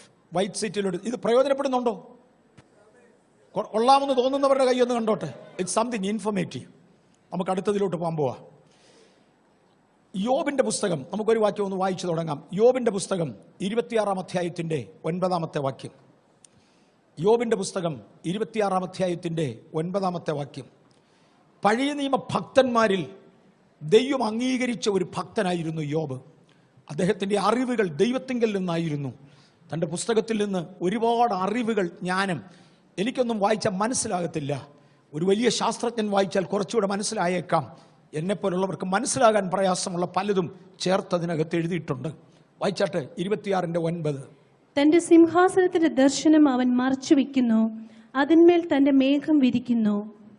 അവൻ വെളിച്ചത്തിന്റെയും ഇരുട്ടിന്റെയും അറ്റത്തോളം വെള്ളത്തിന്മേൽ ഒരു അതിർ വരച്ചിരിക്കുന്നു. ആകാശത്തിന്റെ തൂണുകൾ കുലുങ്ങുന്നു, അവന്റെ തർജ്ജനത്താൽ അവ ഭ്രമിച്ചു പോകുന്നു. ഞാൻ ഉദ്ദേശിച്ച വാക്യം അതല്ലല്ലോ, സംതിങ് റോങ്. അവൻ ഉത്തരദിക്കിനെ ശൂന്യത്തിന്മേൽ വിരിക്കുന്നു എന്നുള്ള വാക്യം എവിടെയാ? ഉത്തരദിക്കിനെ അവൻ ശൂന്യത്തിന്മേൽ വിരിക്കുന്നു, ഭൂമിയെ നാസ്തിത്വത്തിന്മേൽ തൂക്കുന്നു. അവൻ വെള്ളത്തെ മേഘങ്ങളിൽ കെട്ടിവെക്കുന്നു, അത് വഹിച്ചിട്ട് കാർമുകിൽ കീറിപ്പോകുന്നതുമില്ല. ഞാൻ 5-ാമത്തെ വാക്യം മുതലങ്ങ് വായിച്ചോട്ടെ. എനിക്ക് വേണ്ടത് ആക്ച്വലി 6-ാമത്തെ വാക്യമായിരുന്നു. ഞാൻ 9 എന്ന് പറഞ്ഞ് തെറ്റിപ്പോയി. 6-ാമത്തെ വാക്യമായിരുന്നു വേണ്ടത്. എങ്കിലും നമുക്ക് 5ഉം കൂടെ ചേർത്തങ്ങ് വായിക്കാം. വെള്ളത്തിലും അതിലെ നിവാസികൾക്കും കീഴെ പ്രേതങ്ങൾ നൊന്തു നടുങ്ങുന്നു. അങ്ങ് താഴെ കുറെ പ്രേതങ്ങൾ കിടപ്പുണ്ട്, അത് നൊന്ത് നടുങ്ങുക. നരകത്തെ കുറിക്കുന്ന ഒരു ദർശനം ഞാൻ മുമ്പേ ഒന്ന് പറഞ്ഞു, നമ്മൾ വീണ്ടും തൊടും. ഇതിന്റെ താഴെ, വെള്ളത്തിന് താഴെ പ്രേതങ്ങൾ നൊന്ത് നടുങ്ങുന്ന ഒരിടമുണ്ട്. താവോട്ട് വായിച്ചാട്ടെ. പാതാളം അവന്റെ മുമ്പിൽ തുറന്നു കിടക്കുന്നു. ആ പ്രേതങ്ങളുടെ മുമ്പിലും ദൈവത്തിന്റെ മുമ്പിലും പാതാളം തന്റെ തുറന്നു കിടക്കുന്നു. നരകം മറയില്ലാതെ ഇരിക്കുന്നു. നമുക്ക് നരകം കാണത്തില്ല, പക്ഷെ ദൈവത്തിന്റെ മുമ്പിൽ നരകം മറയില്ലാതെ കിടപ്പുണ്ട്. പിന്നെ ഉത്തരദിക്കിനെ അവൻ ശൂന്യത്തിന്മേൽ വിരിക്കുന്നു, ഭൂമിയെ നാസ്തിത്വത്തിന്മേൽ തൂക്കുന്നു. ഉത്തരദിക്കിനെ അവൻ ശൂന്യത്തിന്മേൽ വിരിക്കുന്നു. ഞാൻ ഒന്ന് തൊടാൻ പോകുകയാ. ഭൂമിയിൽ നിന്ന് ട്രൂ നോർത്തിലേക്ക് നോക്കാമെങ്കിൽ, നേരെ ഉത്തരദിക്കിലേക്ക് നോക്കാമെങ്കിൽ, ഒരു 2.5 ഡിഗ്രിയിൽ യാതൊരു നക്ഷത്രവുമില്ല. ഞാൻ പറഞ്ഞു, നമ്മുടെ മിൽക്കി വേയിൽ കിടക്കുന്ന നക്ഷത്രങ്ങളുടെ എണ്ണം 3000 കോടിയാണ്. നമ്മുടെ മിൽക്കി വേയിൽ കിടക്കുന്ന നക്ഷത്രങ്ങളുടെ എണ്ണം 3000 കോടിയാണ്. ഇത് വലിയ ഗാലക്സി അല്ല, ഇതിനേക്കാൾ വളരെ വലിയ പടുകൂറ്റൻ ഗാലക്സികളുണ്ട്. എത്ര കോടി കോടി കോടി നക്ഷത്രങ്ങളുണ്ട് എന്ന് മനുഷ്യൻ ഇതുവരെ കണ്ടുപിടിച്ചിട്ടില്ല. അതിൽ പലതിനും ഗ്രഹങ്ങളുണ്ട്, ഉപഗ്രഹങ്ങളുണ്ട്. വെറുതെ പറന്ന് നടക്കുന്ന കല്ലുണ്ട്, സ്പേസ് വേസ്റ്റ് ഉണ്ട് എന്ന് പറഞ്ഞാൽ വലിയ മല പോലുള്ള പാറകൾ, മല പോലുള്ള പൊടി ഒന്നിച്ച് നടക്കുന്നുണ്ട്, സ്പേസ് വേസ്റ്റ് എന്ന് വിളിക്കും. ഇതെല്ലാം ഉണ്ടെങ്കിലും, എല്ലാം ഉള്ളത് കൊണ്ട് അന്തരീക്ഷത്തിൽ എങ്ങോട്ട് നോക്കിയാലും ശൂന്യമായ ഒരു സ്ഥലമില്ല. എന്തേലും ഉണ്ട്. വെറും കണ്ണുകൊണ്ട് കാണാമെന്നല്ല ഞാൻ പറഞ്ഞേ. 3000 കോടി നക്ഷത്രങ്ങൾ കിടക്കുന്നിടത്ത് ആകെ കാണാവുന്ന 2500-നെയാണ് കണ്ണുകൊണ്ട് നോക്കിയാൽ. കാരണം അത്രയും ദൂരെയാണ്. ഈ ചെറുതിനെ ഒന്നും കാണത്തില്ല. എന്നാൽ ശാസ്ത്രജ്ഞന്റെ നോട്ടത്തിൽ ഇതിനെ മുഴുവനും കാണാം. അങ്ങനെ നോക്കിയാൽ അന്തരീക്ഷം മുഴുവനും നിബിഡമാണ്. അവിടെയും ഇവിടെയും ഒക്കെ കുറെ നെബൂളകളുണ്ട്. ഇതൊന്നും കയറാത്ത കുറച്ച് സ്ഥലങ്ങളുണ്ട്. അതെന്തുകൊണ്ട് അങ്ങനെ കിടക്കുന്നു എന്ന് ഇതുവരെ ഒരു വ്യക്തമായ കണക്കാരും തന്നിട്ടില്ല. വൈ ദെയർ ആർ നെബൂളാസ്, ഇതുവരെ വ്യക്തമായ ഒരു അക്കൗണ്ട് അതിനില്ല. എന്നാൽ ഏറെക്കുറെ എൻ്റെ അസസ്മെന്റ് അനുസരിച്ച് ന്യായവിധിക്ക് വേണ്ടി ദൈവം മാറ്റിയിട്ടിരിക്കുന്ന സ്പേസ് ആയിരിക്കാം നെബൂളകൾ. ഉത്തരദിക്കിൽ ഒരു നെബൂളയുണ്ട്. ആ നെബൂളയെ നോർത്തൻ നെബൂള എന്ന് ശാസ്ത്രജ്ഞന്മാർ വിളിക്കുന്നു. അത് നേരെ വടക്കോട്ടങ്ങ് നീണ്ടുപോകുക. അവൻ ഉത്തരദിക്കിനെ ശൂന്യത്തിന്മേൽ വിരിക്കുന്നു. വിരിക്കുക എന്ന് പറഞ്ഞാൽ ഒരു കോണിക്കൽ ഷേപ്പാണ്. കോണിക്കൽ ഷേപ്പ് എന്ന് പറഞ്ഞാൽ ചോർപ്പിൻ്റെ ആകൃതി. ഒരു ചോർപ്പിന് ഒരു വലിയ വശമുണ്ട്, അവിടെ മുതൽ താഴോട്ട് ഇത് ചെറുതായി വരും. ഈ ചെറിയ വശം ഭൂമിയെ വെച്ച് ആ വിരിഞ്ഞു പോകുന്ന വശം മേളിലോട്ട് വെച്ചാൽ കണ്ടാൽ എങ്ങനെ ഇരിക്കും, അങ്ങനെയാണ് ഈ നോർത്തൻ നെബൂളയുടെ shape. It's a conical shape. അവൻ ഉത്തരദിക്കിനെ ശൂന്യത്തിന്മേൽ വിരിക്കുന്നു, ഭൂമിയെ നാസ്തിത്വത്തിൻ്റെ മേൽ തൂക്കുന്നു. എന്തേലാ തൂങ്ങിക്കിടക്കുന്നത്? കാണിക്കാൻ ഒന്നുമില്ല. ഈ ഉത്തരദിക്കിൻ്റെ ശൂന്യതയെ ഇനി നമ്മൾ തൊടുക. ഞാൻ ഇതിനു മുമ്പ് എടുത്തിട്ടുണ്ട്. 1995 ചാവൂസ് എന്ന മാസികയിൽ പ്രൊഫസർ ലാർക്കിൻസൺ എന്ന വാനശാസ്ത്ര വിദഗ്ധൻ ഒരു റിപ്പോർട്ട് തന്നിരുന്നതിൻ്റെ 1000കണക്കിന് കോപ്പികൾ ഞാൻ എടുത്ത്, എനിക്കൊന്ന് 100 എണ്ണത്തിൽ കുറയാതെ നമ്മുടെ ലോക്കൽ ചർച്ചിൽ അന്ന് ഡിസ്ട്രിബ്യൂട്ട് ചെയ്തു. അന്ന് കണ്ടവരെത്ര പേരുണ്ട്? ഞാൻ അവരുടെ കൈ ഒന്ന് കണ്ടോട്ടെ. ഒരു കുറച്ച് പേര് ഇവിടെ ഫ്രണ്ടിലുണ്ട്, അവിടെ ഇവിടെയൊക്കെ ഉണ്ട്. അന്നത്തെ ആളുകൾ ഇത്രയൊക്കെ ഉള്ളൂ, അതുകൊണ്ടാണ്. സ്തോത്രം. 100 എണ്ണമെങ്കിലും നമ്മുടെ ചർച്ച് ഞാൻ ഡിസ്ട്രിബ്യൂട്ട് ചെയ്തിട്ടുണ്ട്. പക്ഷെ ആകാശത്തിൻ്റെ ഒരു ഫോട്ടോ എടുത്താൽ എനിക്ക് അതിനകത്തൊന്നും ഒന്നും മനസ്സിലാകത്തില്ല. അതിനെക്കുറിച്ച് അറിയാവുന്നവർ പറഞ്ഞു തരികയുള്ളൂ. ബ്ലഡിൻ്റെ ഒരു സാമ്പിൾ എടുത്ത് ഒരു ഫോട്ടോ തന്നത് എനിക്കൊന്നും മനസ്സിലാകത്തില്ല, അതിനെക്കുറിച്ച് അറിയാവുന്നവർ പറഞ്ഞു തരികയുള്ളൂ. ആറ്റത്തിൻ്റെ ഒരു സാമ്പിൾ എടുത്താൽ, ഞാൻ ഇന്ന് പറഞ്ഞു തന്ന പോലെ ആരെങ്കിലും പറഞ്ഞു തന്നില്ല, ഇത് നമുക്ക് മനസ്സിലാകത്തില്ല. ആകാശത്തെക്കുറിച്ച് അത്രയും പറഞ്ഞു തരാവുന്നവർ നമ്മുടെ ഇടയിൽ ആരും ഇല്ലാത്തതുകൊണ്ട് മെനക്കെട്ടിട്ട് കാര്യവുമില്ല. പക്ഷേ ലാർക്കിൻസൺ അന്ന് അതിനെക്കുറിച്ച് എഴുതിയിരുന്നത്, ഈ കാണുന്നത് ഒരു വൻ പട്ടണമാണ്, പക്ഷെ ഒരു സെക്കൻഡത്തേക്കൊന്ന് കണ്ടതങ്ങ് മറഞ്ഞു, പിന്നെ അത് ഞങ്ങൾക്ക് കിട്ടുന്നില്ല എന്ന് പറഞ്ഞു. തുടർന്ന് ഞാൻ പറഞ്ഞു, ഏഷ്യൻ വിമൻസ് മാഗസിൻ എന്ന മാസികയിൽ മാസം തോറും അന്ന് കണ്ട വസ്തുവിനെക്കുറിച്ച് നീണ്ട വർഷങ്ങൾ റിപ്പോർട്ടുണ്ടായിരുന്നു. അമേരിക്കയിലെ കാലിഫോർണിയയിലുള്ള ഒരു എയർ ഒബ്സർവേറ്ററിയിൽ പാസ്റ്റർ റോയ് വർഗീസ് എന്നെ കൊണ്ട് കാണിച്ചിട്ടുണ്ട്. ഞാൻ 2-3 പ്രാവശ്യമെങ്കിലും അവിടെ കയറി കണ്ടു. റോയ് എന്നെ കൊണ്ടുപോയിട്ടുണ്ട്, വേറെ ആളുകൾ കൊണ്ടുപോയിട്ടുണ്ട്. 2-3 പ്രാവശ്യമെങ്കിലും ഞാൻ കയറി കണ്ടിട്ടുണ്ട്. അവിടെ ഒരു ഹബിൾ സ്കോപ്പ് വെച്ചിട്ടുണ്ട് നോർത്തേൺ നെബുളയെ മാത്രം നോക്കാൻ. അവിടെ എന്ത് നടക്കുന്നുവെന്ന് അറിയാൻ വേണ്ടി ഈ നോർത്തേൺ നെബുളയിൽ ഏതോ ഒരു വസ്തു ഉണ്ട് എന്ന് ശാസ്ത്രം വിശ്വസിച്ചു.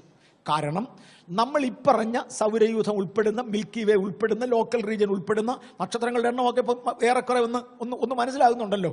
ഈ പ്രപഞ്ചത്തെ മൊത്തം വടക്കോട്ട പുള്ളി വലിക്കുക. അങ്ങനെയാണെങ്കിൽ അവൻ്റെ ആകർഷണ ശക്തി എന്നായിരിക്കും, കഴിവ് എന്നായിരിക്കും. ഈ മുന്നിലിരിക്കുന്ന 2 കൊച്ചു പിള്ളേരുമായിട്ട് ഞാൻ വടം വലിച്ചാൽ ഞാൻ അവരെ പിടിച്ച് ഞാൻ അടുപ്പിക്കുകയേ ഉള്ളൂ. കാര്യം എനിക്ക് അവരെക്കാൾ ബലം കൂടുതൽ. പക്ഷേ ആരെങ്കിലും ബലമുള്ള ആണുങ്ങളാണെങ്കിലോ അവരെന്നെ അങ്ങ് വലിച്ചടുപ്പിക്കും. ആർക്ക് ബലമുണ്ടോ അങ്ങോട്ട് ഈ ബലം കുറഞ്ഞതിനെ വലിച്ചടുപ്പിക്കും. ഈ ചർച്ചിനകത്തിരിക്കുന്ന ഇത്രയും 12,000 ശിഷ്ടം ആളുകളെ ഒരുമിച്ച് വടം വലിച്ചൊരുത്തിന് അടുപ്പിക്കുന്നെന്ന് പറഞ്ഞാൽ അവൻ ആപാരന, ഒരാനെ കൊണ്ട് നടക്കില്ല, അവൻ ആപാരനാ. എങ്കിൽ ഈ പ്രപഞ്ചത്തെ മൊത്തം വടക്കോട്ട് ആരണ്ട് വലിക്കുന്നെന്ന് പറഞ്ഞാൽ നോക്കാതിരിക്കാൻ പറ്റുകയില്ല. അതുകൊണ്ട് ശാസ്ത്രജ്ഞന്മാർ നോർത്തേൺ നെബുളയെ നോക്കിക്കൊണ്ടിരുന്നു. അന്നാണ് 95-ൽ ആദ്യമായിട്ട് നോർത്തേൺ നെബുളയുടെ അറ്റത്ത് നിന്ന് ഏതോ ഒരു വസ്തുവിനെ ഈ സ്കോപ്പിൽ കിട്ടി എന്ന് പറഞ്ഞത്. അതിനെക്കുറിച്ച് അവർ കുറേ വിവരങ്ങൾ വെളിപ്പെടുത്തി. അന്ന് ലാർക്കിൻസൺ എഴുതിയിരുന്നതിൻ്റെ ഒന്ന്, ആ പട്ടണത്തിൻ്റെ വട്ടത്തിൽ ഒരു മതിലുണ്ട്. അതിൻ്റെ നീളവും വീതിയും ഉയരവും ഏറെക്കുറെ തുല്യമാണ്.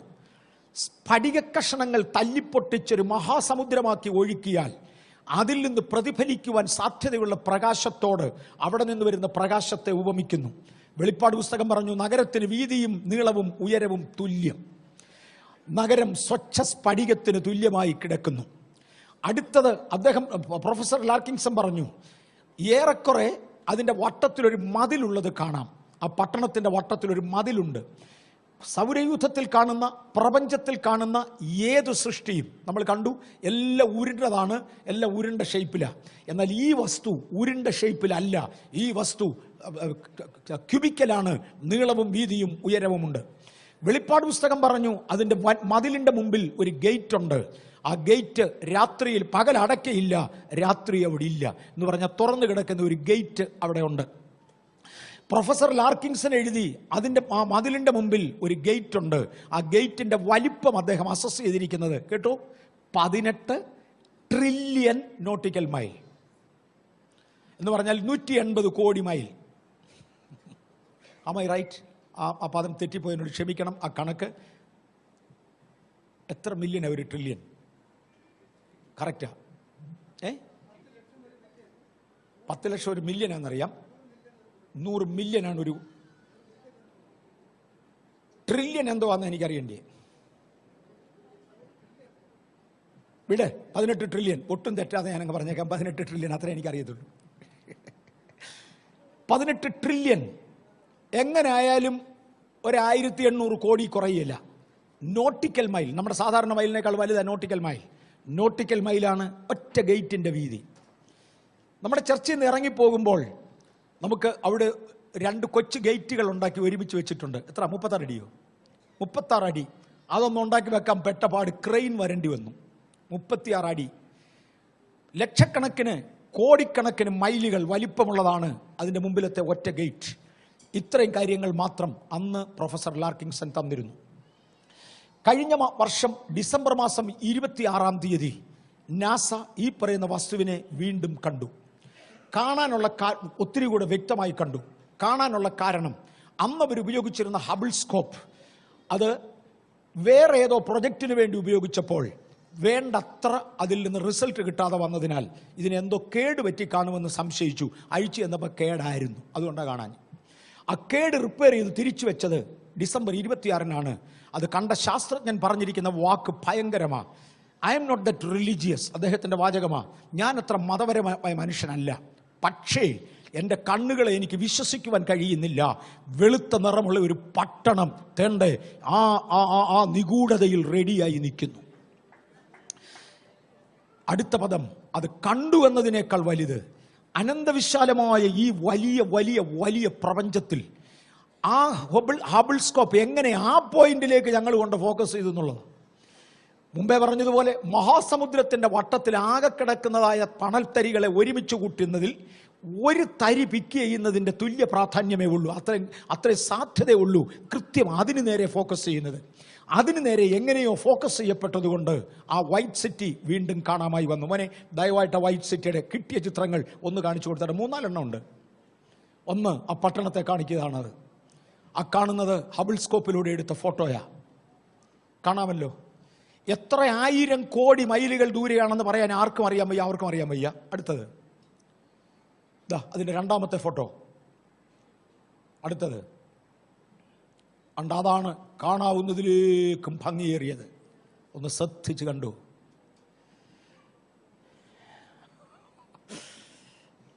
പ്യുവർ വൈറ്റ് ഇൻ കളർ, വെള്ള നിറത്തിൽ, അനന്തവിശാലതയിൽ എവിടെയോ. അതിൻ്റെ അടിയിൽ നാസയുടെ ആ റിപ്പോർട്ട് നമ്പർ ഇതിൻ്റെ അടിയിലല്ലോ, ആണല്ലോ, എൻ്റെ അടി കിടപ്പുണ്ട്. അതിൻ്റെ അടിയിൽ ഒരു നമ്പർ കിടക്കുന്നത് കാണാൻ വളരെ ശ്രദ്ധിച്ച് നോക്കലേ കാണത്തുള്ളൂ. അതിൻ്റെ അടിയിലൊരു ഇതിപ്പോൾ പകൽ നമ്മൾ ഫോക്കസ് ചെയ്യുന്നതുകൊണ്ടാണ് ഇങ്ങനെയൊക്കെ ഇരിക്കുന്നത്. രാത്രിയിൽ അന്ന് നമ്മൾ കാണിക്കുന്നതെങ്കിൽ അല്ലെ കമ്പ്യൂട്ടറിൽ കയറി നോക്കിയാൽ കാണാം. നാസ കൊടുത്തിരിക്കുന്ന ഒരു നമ്പറുണ്ട്, അവരുടെ പിക്ചറാണ്. 100% ഔദ്യോഗികമായത്. ഇതാ ഒരു പട്ടണം തയ്യാറായി കഴിഞ്ഞു. എന്നെയും നിങ്ങളെയും ചേർക്കേണ്ടതിന് വേണ്ടി സ്വർഗത്തിലെ ദൈവം ഒരുക്കിയ ഒരു പട്ടണം തയ്യാറായി കഴിഞ്ഞു. നമുക്ക് ആ രംഗത്തു നിന്നൊന്ന് മാറാം. ഞാൻ ആ ഭാഗങ്ങളെ വിശദീകരിക്കാം. മോനെ അടുത്തത് ടെസ്റ്റിമണി ഒന്ന് എടുക്കാമോ പ്ലീസ്? ഞാൻ ആദ്യമേ പറഞ്ഞു ഒരു പെൺകുട്ടി. Hello, good evening. My name is... That's it. Angelica എന്ന പെൺകുട്ടിയാണ്. Angelica Elizabeth Zambrano Mora. I'm 18 years of age. I study the Diversified Salo. And the Lord said, "Look, my daughter, there's many idolaters there in that place. Idolatry does not save, my daughter. The only one that saves is me, and apart from me, no one can be saved. But I love the sinner, and I hate the sin, my daughter. Go and tell humanity that I love them, and ask them to come back to me." And he says, "Daughter, it's because my people are no longer evangelizing. It's because my people are no longer fasting, because my people are not hitting the streets to pass out tracts or preach the truth. My people now are embarrassed. Go and tell my people to go back to the ancient ministry. And those angels that are not building are those people that have strayed away from my ways." And the Lord said, "Daughter, go and tell my people to go back to the ancient ministry." Right. And so he said, "Daughter, I'm coming to earth," just like in 1 Thessalonians 4:16 and 17. It says, "For the Lord himself will come down from heaven with a loud command, with the voice of the archangel, and with the trumpet of God." That will do. നമ്മൾ അതിന് എനിക്ക് വന്ന മജോറിറ്റിക്ക് മനസ്സിലാകത്തില്ല, അതുകൊണ്ട് അത് കണ്ട് അവൾ മരിച്ചു കിടക്കുന്ന ഒരു പിക്ചർ അതിനകത്തുണ്ട്. If you can get that picture it would be ideal. അവൾ മരിച്ചു കിടക്കുന്ന 23 മണിക്കൂറും 40 മിനിറ്റും മരിച്ചതുപോലെ കിടന്നു. അവിടെ അമ്മയോട് ആളുകൾ ക്രോസ് ക്വസ്റ്റ്യൻ ചെയ്തു, എന്തുകൊണ്ട് പോലീസിൽ അറിയിച്ചില്ല, എന്തുകൊണ്ട് ആശുപത്രിയിൽ കൊണ്ടുപോയില്ല. അവരുടെ മറുപടി ഇതായിരുന്നു, അവൾ മരിക്കുന്നതിന് മുന്നമേ 24 മണിക്കൂർ അണ്ട കിടക്കുന്നു. 24 മണിക്കൂർ അവൾ കിടക്കുമെന്നും 24 മണിക്കൂർ കൊണ്ട് തിരികെ എഴുന്നേറ്റ് വരുമെന്നും പരിശുദ്ധാത്മാവ് ഞങ്ങളെ അറിയിച്ചതിനാൽ. ഓ വലുതല്ലേ? എൻ്റെ പിള്ളേരിൽ ഒരാൾ ഇതുപോലെ ആയാൽ I don't think I will wait. പക്ഷേ ആ വിശ്വാസത്തിൻ്റെ വലിപ്പം ഈ സമയങ്ങൾ കൊണ്ട് അവൾ കണ്ട കാര്യങ്ങളാണ് മുമ്പേ ഞാനൊന്ന് സൂചിപ്പിച്ചത്. ആദ്യമേ ദൈവം അവളെ നരകത്തിലേക്കും പിന്നീട് സ്വർഗത്തിലേക്കും കൊണ്ടുപോയി. നരകത്തിൽ അവൾ കണ്ടതിനകത്ത് എടുത്തു പറയുവാൻ തക്കവണ്ണം പ്രാധാന്യമേറിയത് ഏഞ്ചലിക്ക 2011 മാർച്ച് മാസം 4-ാം തീയതിയാണ് ഇത് പോസ്റ്റ് ചെയ്തിരിക്കുന്നത്. അതിൻ്റെ പുറകിലത്തെ വർഷമായിരിക്കാം ഡിസംബർ 7-ാം തീയതി 4 മണിയോടുകൂടെയാണ് അവൾക്ക് ഈ അനുഭവം ഉണ്ടാകുന്നത്. 23 മണിക്കൂറും 40 മിനിറ്റും അവൾ തൻ്റെ ശരീരത്തിൽ ഇല്ലായിരുന്നു. അതിനുശേഷമാണ് അവൾ മടങ്ങി വരുന്നത്. അവൾ നരകത്തിൽ കണ്ട കാഴ്ച, ഒന്ന് വലിയ ക്രിസ്തീയ സഭ നേതാവിനെ കണ്ടു. വലിയ ക്രിസ്തീയ സഭ നേതാവിനെ എന്തുകൊണ്ടാണ് അദ്ദേഹത്തെ അവിടെ ഇട്ടിരിക്കുന്നത്? മനുഷ്യനോട് ദുരുപദേശം പറഞ്ഞ് സത്യവിശ്വാസത്തിൽ നിന്ന് മനുഷ്യനെ അകറ്റിക്കളഞ്ഞതിനാൽ. യേശുവിനെ കൊണ്ട് വെളിയിൽ എന്തെങ്കിലും പറഞ്ഞെന്നല്ല, യേശുവിനെ കുറിച്ച് തന്നെ വചനത്തിൽ ഇല്ലാത്തതായ കാര്യങ്ങൾ പറഞ്ഞ് അവരെ വെളിയിലാക്കിയതിന്. 2, മറ്റാരോടും ക്ഷമിക്കാൻ കഴിയാതെ നോൺ ഫോർഗീവ്നെസ് സ്വഭാവമുള്ളതിന്. ഞാൻ ക്ഷമിക്കുക എന്നുള്ളതിനൊക്കെ ഒത്തിരി വിശദീകരണം ഇന്ന് പറ്റുകയില്ല, ഇന്നെൻ്റെ സമയം തീരാൻ പോകുകയാണ്. ക്ഷമിക്കാൻ കഴിയാത്തതിന്. അതിനടുത്തത് ഒരു ഡബിൾ ലൈഫ് നയിക്കുന്നത്. പള്ളി വരുമ്പോഴത്തെ മുഖച്ചായി അല്ല വീട്ടിൽ ചെല്ലുമ്പോൾ. ഇവിടെ എങ്ങാനും ഉണ്ടോ? ഒത്തിരി പേരുണ്ട്. മറക്കരുത്, നരകമുണ്ട്. പള്ളി വരുമ്പോഴത്തെ മുഖമല്ല, വെളിയിലോട്ട് ഇറങ്ങുമ്പോൾ ഒരു നരകമുണ്ട്, മറക്കരുത്. ഡബിൾ ലൈഫ് പ്ലേ ചെയ്യുന്നത്, വേറൊരു ഭാഷയിൽ കപടഭക്തി കാണിക്കുന്നത്. മ്യൂസിക്കിൽ പോപ്പ് മ്യൂസിക് മുതലായ പോപ്പ് മ്യൂസിക് പാടിക്കൊണ്ടിരുന്ന ആളുകൾ അവിടെ കിടക്കുന്നത് അവൾ കണ്ടു. സലീന എന്നൊരു പേര് അവൾ എടുത്തു പറഞ്ഞു. തെക്കേ അമേരിക്ക പാടുന്നതാകാം. ഞാൻ ഇതിലൊരു ഒരു മ്യൂസിക്കിനും പോകാത്തതുകൊണ്ട് എനിക്കിവിടെ പാടുന്ന കുഞ്ഞുങ്ങളെ മാത്രമേ അറിയത്തുള്ളൂ. എനിക്ക് ബാക്കി ആരെയും അറിയാൻ വയ്യ. ഓക്കെ, ആ സ്ത്രീ അവിടെ കിടന്ന് അവളെ നരകവേദനയിൽ കത്തിയെരിയുകയാണ്. അവൾ ഏഞ്ചലിക്കായോട് പറഞ്ഞു, നീ തിരികെ ഭൂമിയിൽ ചെല്ലുമ്പോൾ ഇനി ആരും എൻ്റെ പാട്ട് കേൾക്കരുത് എന്നൊന്ന് പറയണം. കാര്യം ഓരോരുത്തരെ പാട്ട് കേൾക്കുമ്പോഴും എന്നെ ഇവിടെ അധികം ടോർമെൻ്റ് ചെയ്യുക, ഇവിടെ അധികം പ്രഹസനങ്ങൾ കാണിക്കുന്നവരെ, നിങ്ങളെ അനുഗമിക്കുന്നവരും കൂടെ നിങ്ങളെ നശിപ്പിക്കുകയാണ് എന്നുള്ളത് നിങ്ങൾ മറക്കരുത്. നമ്മളൊരു പ്രഹസനത്തിന് പോകാതിരിക്കുക. ദെൻ തങ്ങളുടെ ജീവിതത്തെക്കുറിച്ച് അവർ അനുദപിച്ചവരല്ല. ഏഞ്ചലിക്ക പറയുന്നവർ നരകത്തിൽ കിടന്ന് കരയുന്ന കരച്ചിൽ, ഭൂമിയിൽ എനിക്ക് അവസരം ലഭിച്ചപ്പോൾ ഞാൻ ഉപയോഗിക്കാതെ പോയല്ലോ എന്ന് പറഞ്ഞുകൊണ്ടാണ്. ദൈവമേ, എനിക്ക് ഒരു ദിവസമെങ്കിലും തിരികെ ഭൂമിയിൽ പോകാൻ അവസരം തന്നാൽ ഞാൻ അവിടെ ചെന്നൊരു പുതിയ ജീവിതം നയിച്ചോളാം എന്നവരെല്ലാം നിലവിളിച്ച് പറയുമ്പോൾ ഓരോരുത്തരോട് യേശു പറയുന്ന മറുപടി, ഇനിയൊന്നും ചെയ്യാനൊക്കത്തില്ല, സമയം കഴിഞ്ഞുപോയി. നിങ്ങൾ ഇവിടെ കിടന്ന് വേദനപ്പെടുന്നതിൽ താനും ദുഃഖിച്ചുകൊണ്ട് യേശുവും നിലവിളിക്കുന്നു എന്നാണ് അവൾ പറഞ്ഞത്. എങ്കിലും ഒന്നും ചെയ്യാനൊക്കത്തില്ല. ദൈവത്തിൻ്റെ നിയമം ദൈവിക നിയമമാണ്. നമുക്ക് ഈ അനുഭവങ്ങൾ ഉണ്ടാകാതിരിക്കുവാൻ ദൈവത്തിൻ്റെ കരങ്ങളിലേക്ക് നമ്മെ ഒന്ന് ഏൽപ്പിച്ചു കൊടുക്കാം. ദുരുപദേശത്തിൽ നിന്ന് വെളിയിൽ വരുവാൻ സ്വർഗത്തിലെ ദൈവം നമുക്ക് കൃപ തരട്ടെ. നമുക്ക് 8-ാം സങ്കീർത്തനത്തിൽ നിന്നൊരു വാക്യം ഒന്ന് വായിക്കാം. 8-ാം സങ്കീർത്തനം അതിൻ്റെ 3-ാമത്തെ വാക്യം. നിന്റെ വിരലുകളുടെ പണിയായ ആകാശത്തെയും നീ ഉണ്ടാക്കിയ ചന്ദ്രനെയും നക്ഷത്രങ്ങളെയും നോക്കുമ്പോൾ മർത്യനെ നീ ഓർക്കേണ്ടതിന് അവൻ എന്ത്? മനുഷ്യപുത്രനെ സന്ദർശിക്കേണ്ടതിന് അവൻ എന്തുമാത്രം? നീ അവനെ ദൈവത്തെക്കാൾ അല്പം മാത്രം താഴ്ത്തി, തേജസ്സും ബഹുമാനവും അവനെ അണിയിച്ചിരിക്കുന്നു. നിന്റെ കൈകളുടെ പ്രവൃത്തിക്ക് നീ അവനെ അധിപതിയാക്കി, സകലത്തെയും അവൻ്റെ കാൽ കീഴെ ആക്കിയിരിക്കുന്നു. ഇന്നതിനകത്തിരിക്കുന്ന എന്നെയും നിങ്ങളെയും എടുക്കുമ്പോൾ ദൈവത്തിൻ്റെ വൻ സൃഷ്ടിയുമായി കമ്പയർ ചെയ്യുവാൻ നമ്മൾ എന്തോ ഉണ്ട്? നമ്മൾ യാതൊന്നുമില്ല. നമുക്ക് ആകപ്പാടെ ഇത്രയും പറയും, കർത്താവേ അവിടുത്തെ കരുണയിൽ ഞാൻ ഇങ്ങനൊക്കെ പോകുന്നു. അതിൻ്റെ അർത്ഥം ദൈവം നമ്മളെ കൈവിട്ടെന്നല്ല, ദൈവം നമ്മളെ മറന്നെന്നല്ല. ഈ കോടാനുകോടി കോടാനുകോടി കോടാനുകോടി നക്ഷത്രങ്ങളെ പേര് പറഞ്ഞ് വിളിക്കുന്നവനായ ദൈവം അല്ലേ? അവൻ സമുദ്രത്തിലെ വെള്ളത്തെ, സമുദ്രമെല്ലാം കൂടി ഈ ഭൂമി കിടക്കുന്ന ഇച്ചിരേ ഉള്ളൂ, നാഴി കൊള്ളിക്കുക. അവൻ ഈ ഭൂമിയിലെ പൊടിയെ മുഴുവനും കൂടെ തന്നെ നാഴി കൊള്ളിക്കുക. അവനിതൊന്നും ഇല്ല, നിസ്സാരമാ. എന്നാൽ നമ്മളെക്കുറിച്ച് പറഞ്ഞു, എൻ്റെ തലയിലെ രോമങ്ങൾ ഓരോന്നും അങ്ങയ്ക്ക് സൂക്ഷ്മറിയാം. ദൈവത്തിൻ്റെ അറിവിൻ്റെ വലിപ്പം, ദൈവത്തിൻ്റെ കരുതലിൻ്റെ വലിപ്പം വലുതാ.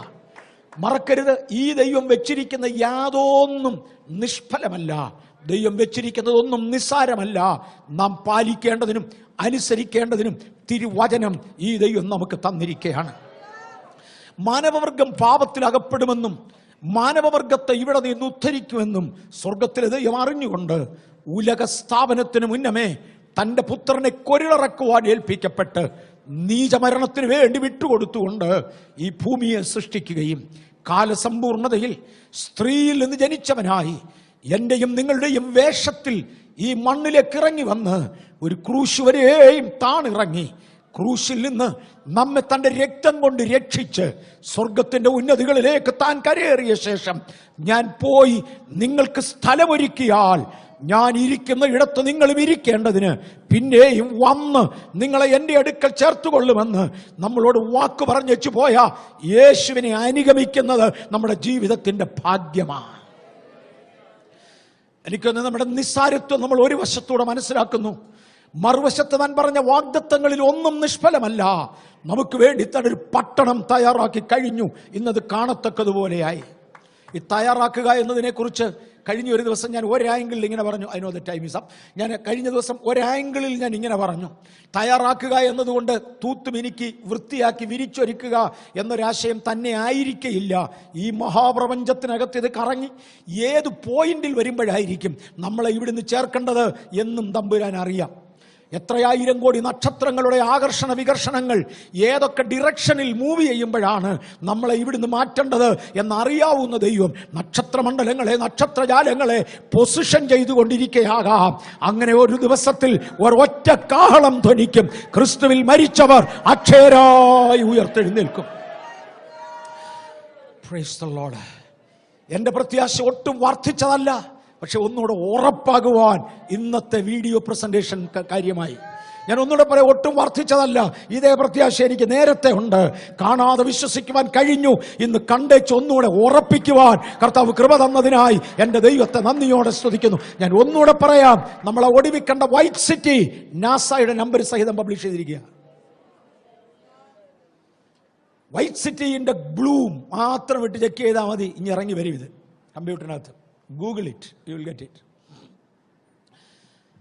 യേശു മനുഷ്യനെ രക്ഷിക്കേണ്ടതിന് വേണ്ടി തൻ്റെ രക്തം ചിന്തിയേച്ച് ചില ചില്ലറ പ്രമാണങ്ങൾ അവനോട് പറഞ്ഞു, ഇത് പാലിച്ചേ പറ്റൂ.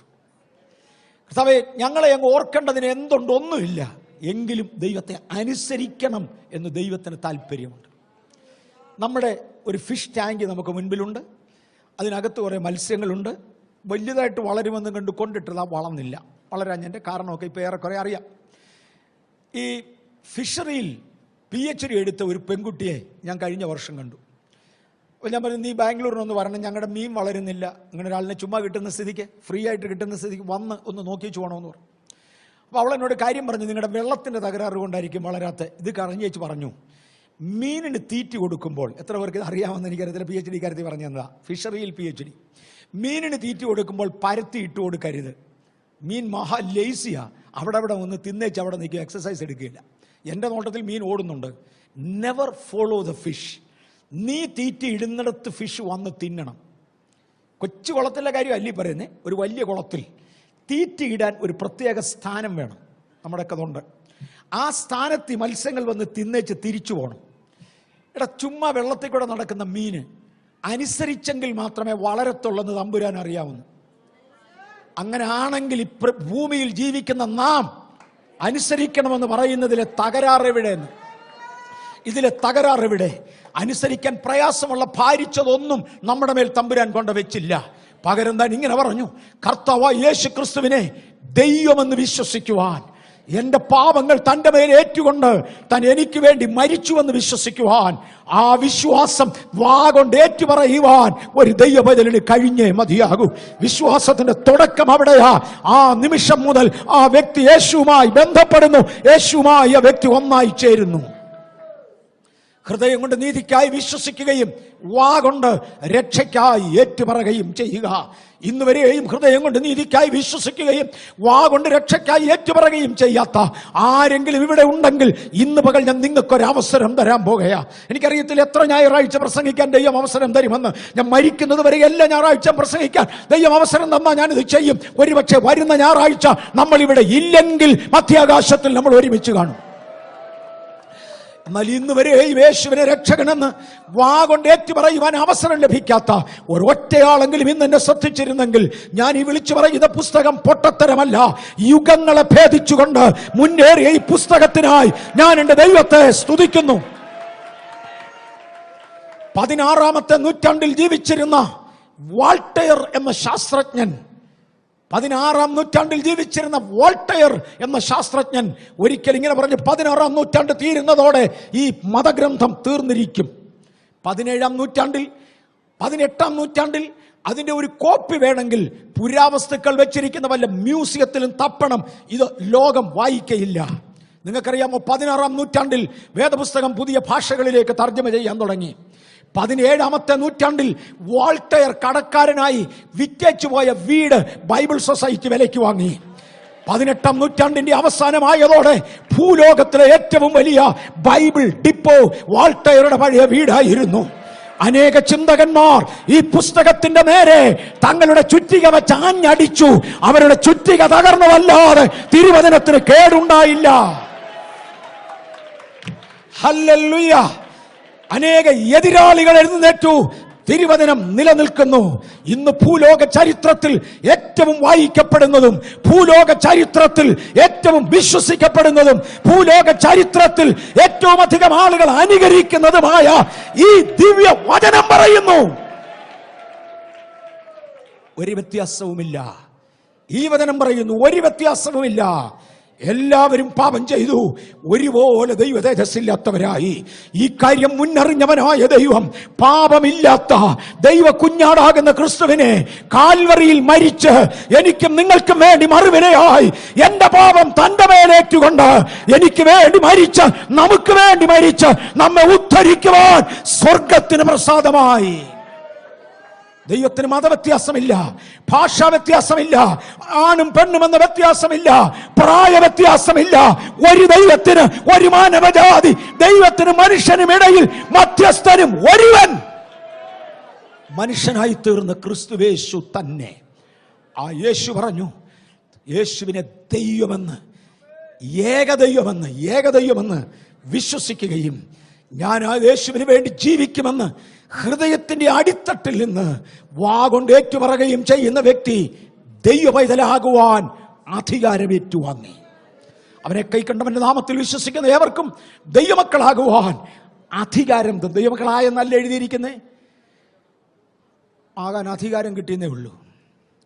ഞാനും പണ്ട് ദൈവമക്കളായി എന്ന് പറഞ്ഞു പോയി. ദൈവം എന്നോട് ക്ഷമിക്കട്ടെ, ശിശുവായിരുന്നപ്പോൾ ശിശുവിനെ പോലെ ചിന്തിച്ച് അങ്ങനെ അല്ല എഴുതിയിരിക്കുന്നത്. ദൈവമക്കളാകാൻ അധികാരം കിട്ടി. ഇനി അവരെന്നാ വേണം?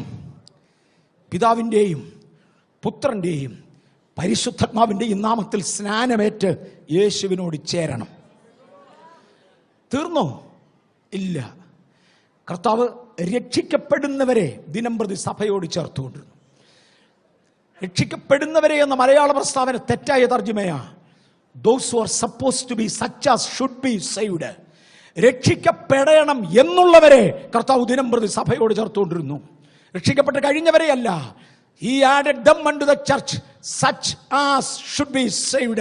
അപ്പോസ്തല പ്രവൃത്തികളുടെ പുസ്തകം 2-ാം അധ്യായത്തിന്റെ ഒടുവിലത്തെ വാക്യം കിങ് ജെയിംസിൽ ദയവായി ഒന്ന് പ്രൊജക്ട് ചെയ്താലും പ്ലീസ്. അവർ എടുക്കട്ടെ, അപ്പോഴത്തേക്ക് നമുക്ക് മുന്നോട്ട് പോകാം.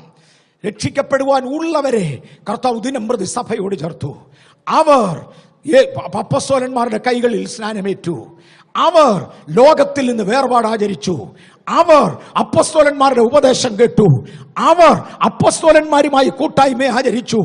അവർ അപ്പം നുറുക്കി. അവർ ദൈവകൃപയെ അനുഭവിച്ചു. വേറൊരു ഭാഷയിൽ റോമാലേഖനം 6-ാം അധ്യായ പ്രകാരം യേശു ക്രിസ്തുവിനോട് ചേരുവാൻ സ്നാനമേറ്റിരിക്കുന്നവരായ നാം ലോകത്തിനും പാപത്തിനും മരിച്ചവരെന്നും ക്രിസ്തുവിന് ജീവിക്കുന്നവരെന്നും തന്നെത്താൻ എണ്ണിക്കൊണ്ട് നാൾതോറും ഒരു ജീവിതം നയിച്ചാൽ അവർ രക്ഷിക്കപ്പെട്ടു. യേശുവിനെ രക്ഷിതാവായി അംഗീകരിച്ചിട്ടില്ലാത്തവർ ആദ്യത്തെ പടി ഇതാണ്. അവരുടെ വാഗൊണ്ടത് ഏറ്റുപറയുക. ഇന്ന് അതിന് തയ്യാറാകുക. ഞാൻ ഇത്രയും നേരം കിട്ടിയ മാധ്യമങ്ങളൊക്കെ ഉപയോഗിച്ചു. ഇടയ്ക്കിടയ്ക്ക് നമ്മൾ ഇതുപോലെ ഓഡിയോ വിഷ്വലിൽ പോകും. ഇടയ്ക്കിടയ്ക്ക് വന്ന് ദൈവം നമുക്ക് തന്ന മാധ്യമങ്ങളൊക്കെ ഉപയോഗിക്കാം. നല്ല കുഞ്ഞുങ്ങളെ ദൈവം തന്നിട്ടുണ്ട്, കഴിവുള്ളവർ. ദൈവം അവരുടെ കഴിവുകളെ ഉപയോഗിക്കട്ടെ. സഭയ്ക്ക് ദൈവം തന്നിട്ടുള്ള സകലതും ഉപയോഗിക്കാം. Many of you are brainy capable. ദയവായി നമുക്കൊന്ന് ഒരുമിച്ച് ചേർക്കാം.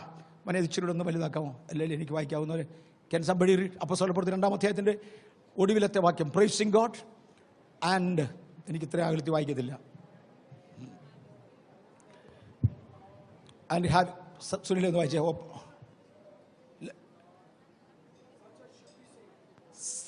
ആൻഡ് ദ ലോർഡ്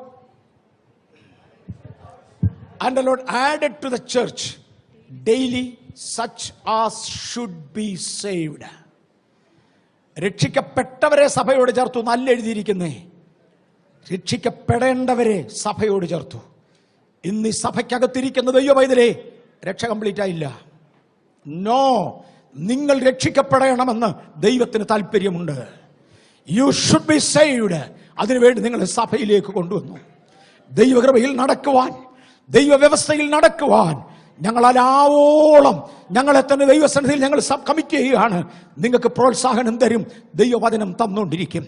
കഴിവുള്ളിടത്തോളം ക്രിസ്തു ഞങ്ങൾക്ക് മാതൃകയായിരുന്നതുപോലെ ക്രിസ്തീയ അപ്പസ്തോലിക മാതൃകയിൽ മുൻപോട്ട് പോയി സഭയ്ക്ക് മാതൃകയായിരിക്കുവാൻ ഞാൻ എന്നെ ഒരു പ്രാവശ്യം കൂടെ സമർപ്പിക്കുകയാണ്.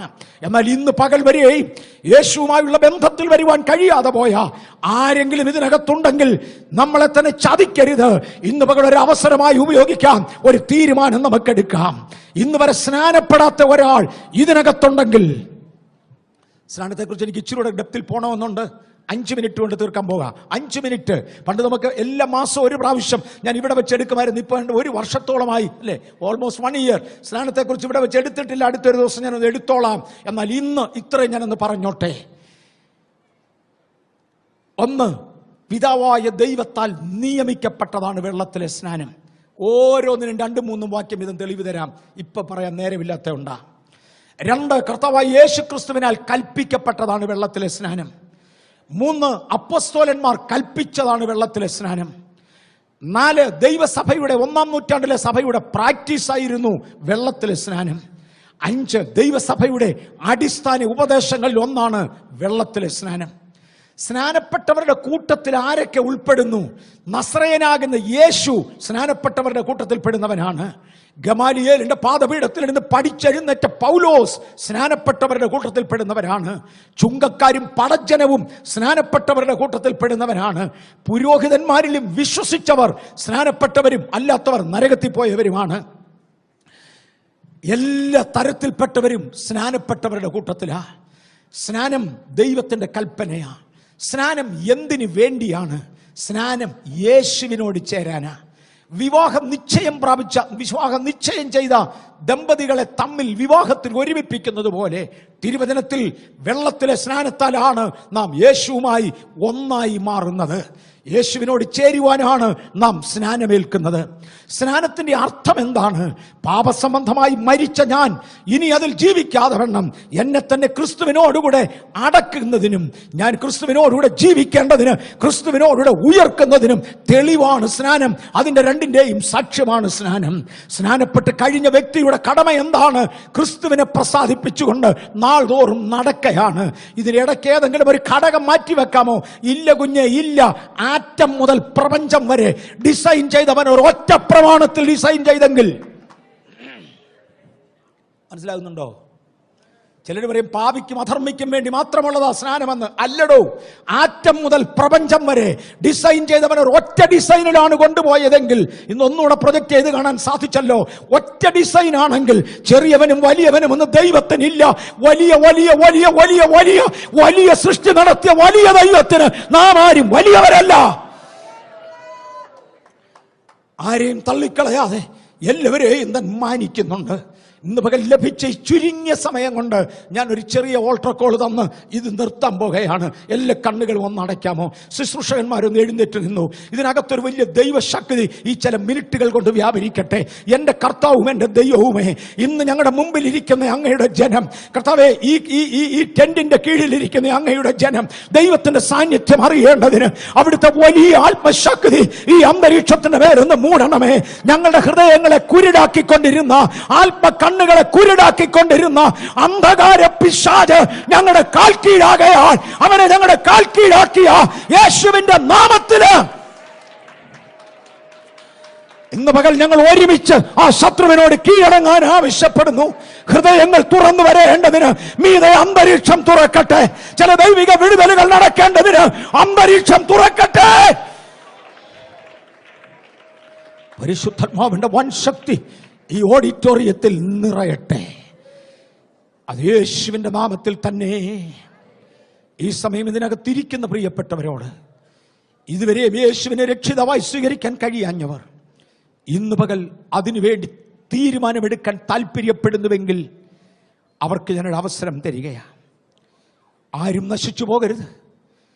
ക്രിസ്തുവിന്റെ ക്രൂശിൽ നിന്ന് നാം ഉയർന്നു തുടങ്ങും. മലയാളത്തിലൊരു പാട്ടുകാരൻ പാടി, മണ്ണിടത്തിൽ ക്രൂശ് അതിൽ നിന്നും ഉയർന്ന് ഉന്നതമായ സ്വർഗത്തിൽ എന്റെ വാസസ്ഥലം തരുവാൻ തക്കവണ്ണം എന്നെ ഉയർത്തുന്നവനായ ദൈവം.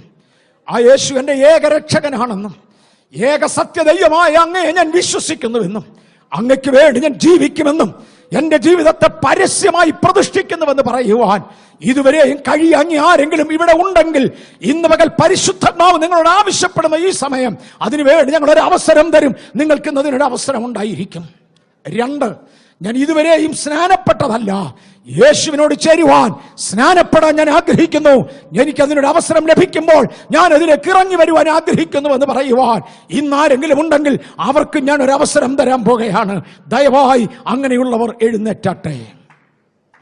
1, ഇതുവരെ ഞാൻ യേശുവിനെ രക്ഷകനായി ഏറ്റു പറഞ്ഞിട്ടില്ല, ഇന്ന് ഞാൻ യേശുവിനെ രക്ഷകനായി സ്വീകരിക്കുന്നു. 2, യേശുവിനോട് ചേരുവാൻ ഞാൻ സ്നാനമേറ്റിട്ടില്ല, ഇന്ന് ഞാൻ സ്നാനത്തിന് വേണ്ടി എന്നെ ഏൽപ്പിക്കുന്നു പറയുന്നവർ എഴുന്നേറ്റ് നിന്നാട്ടെ. ഈ സമയം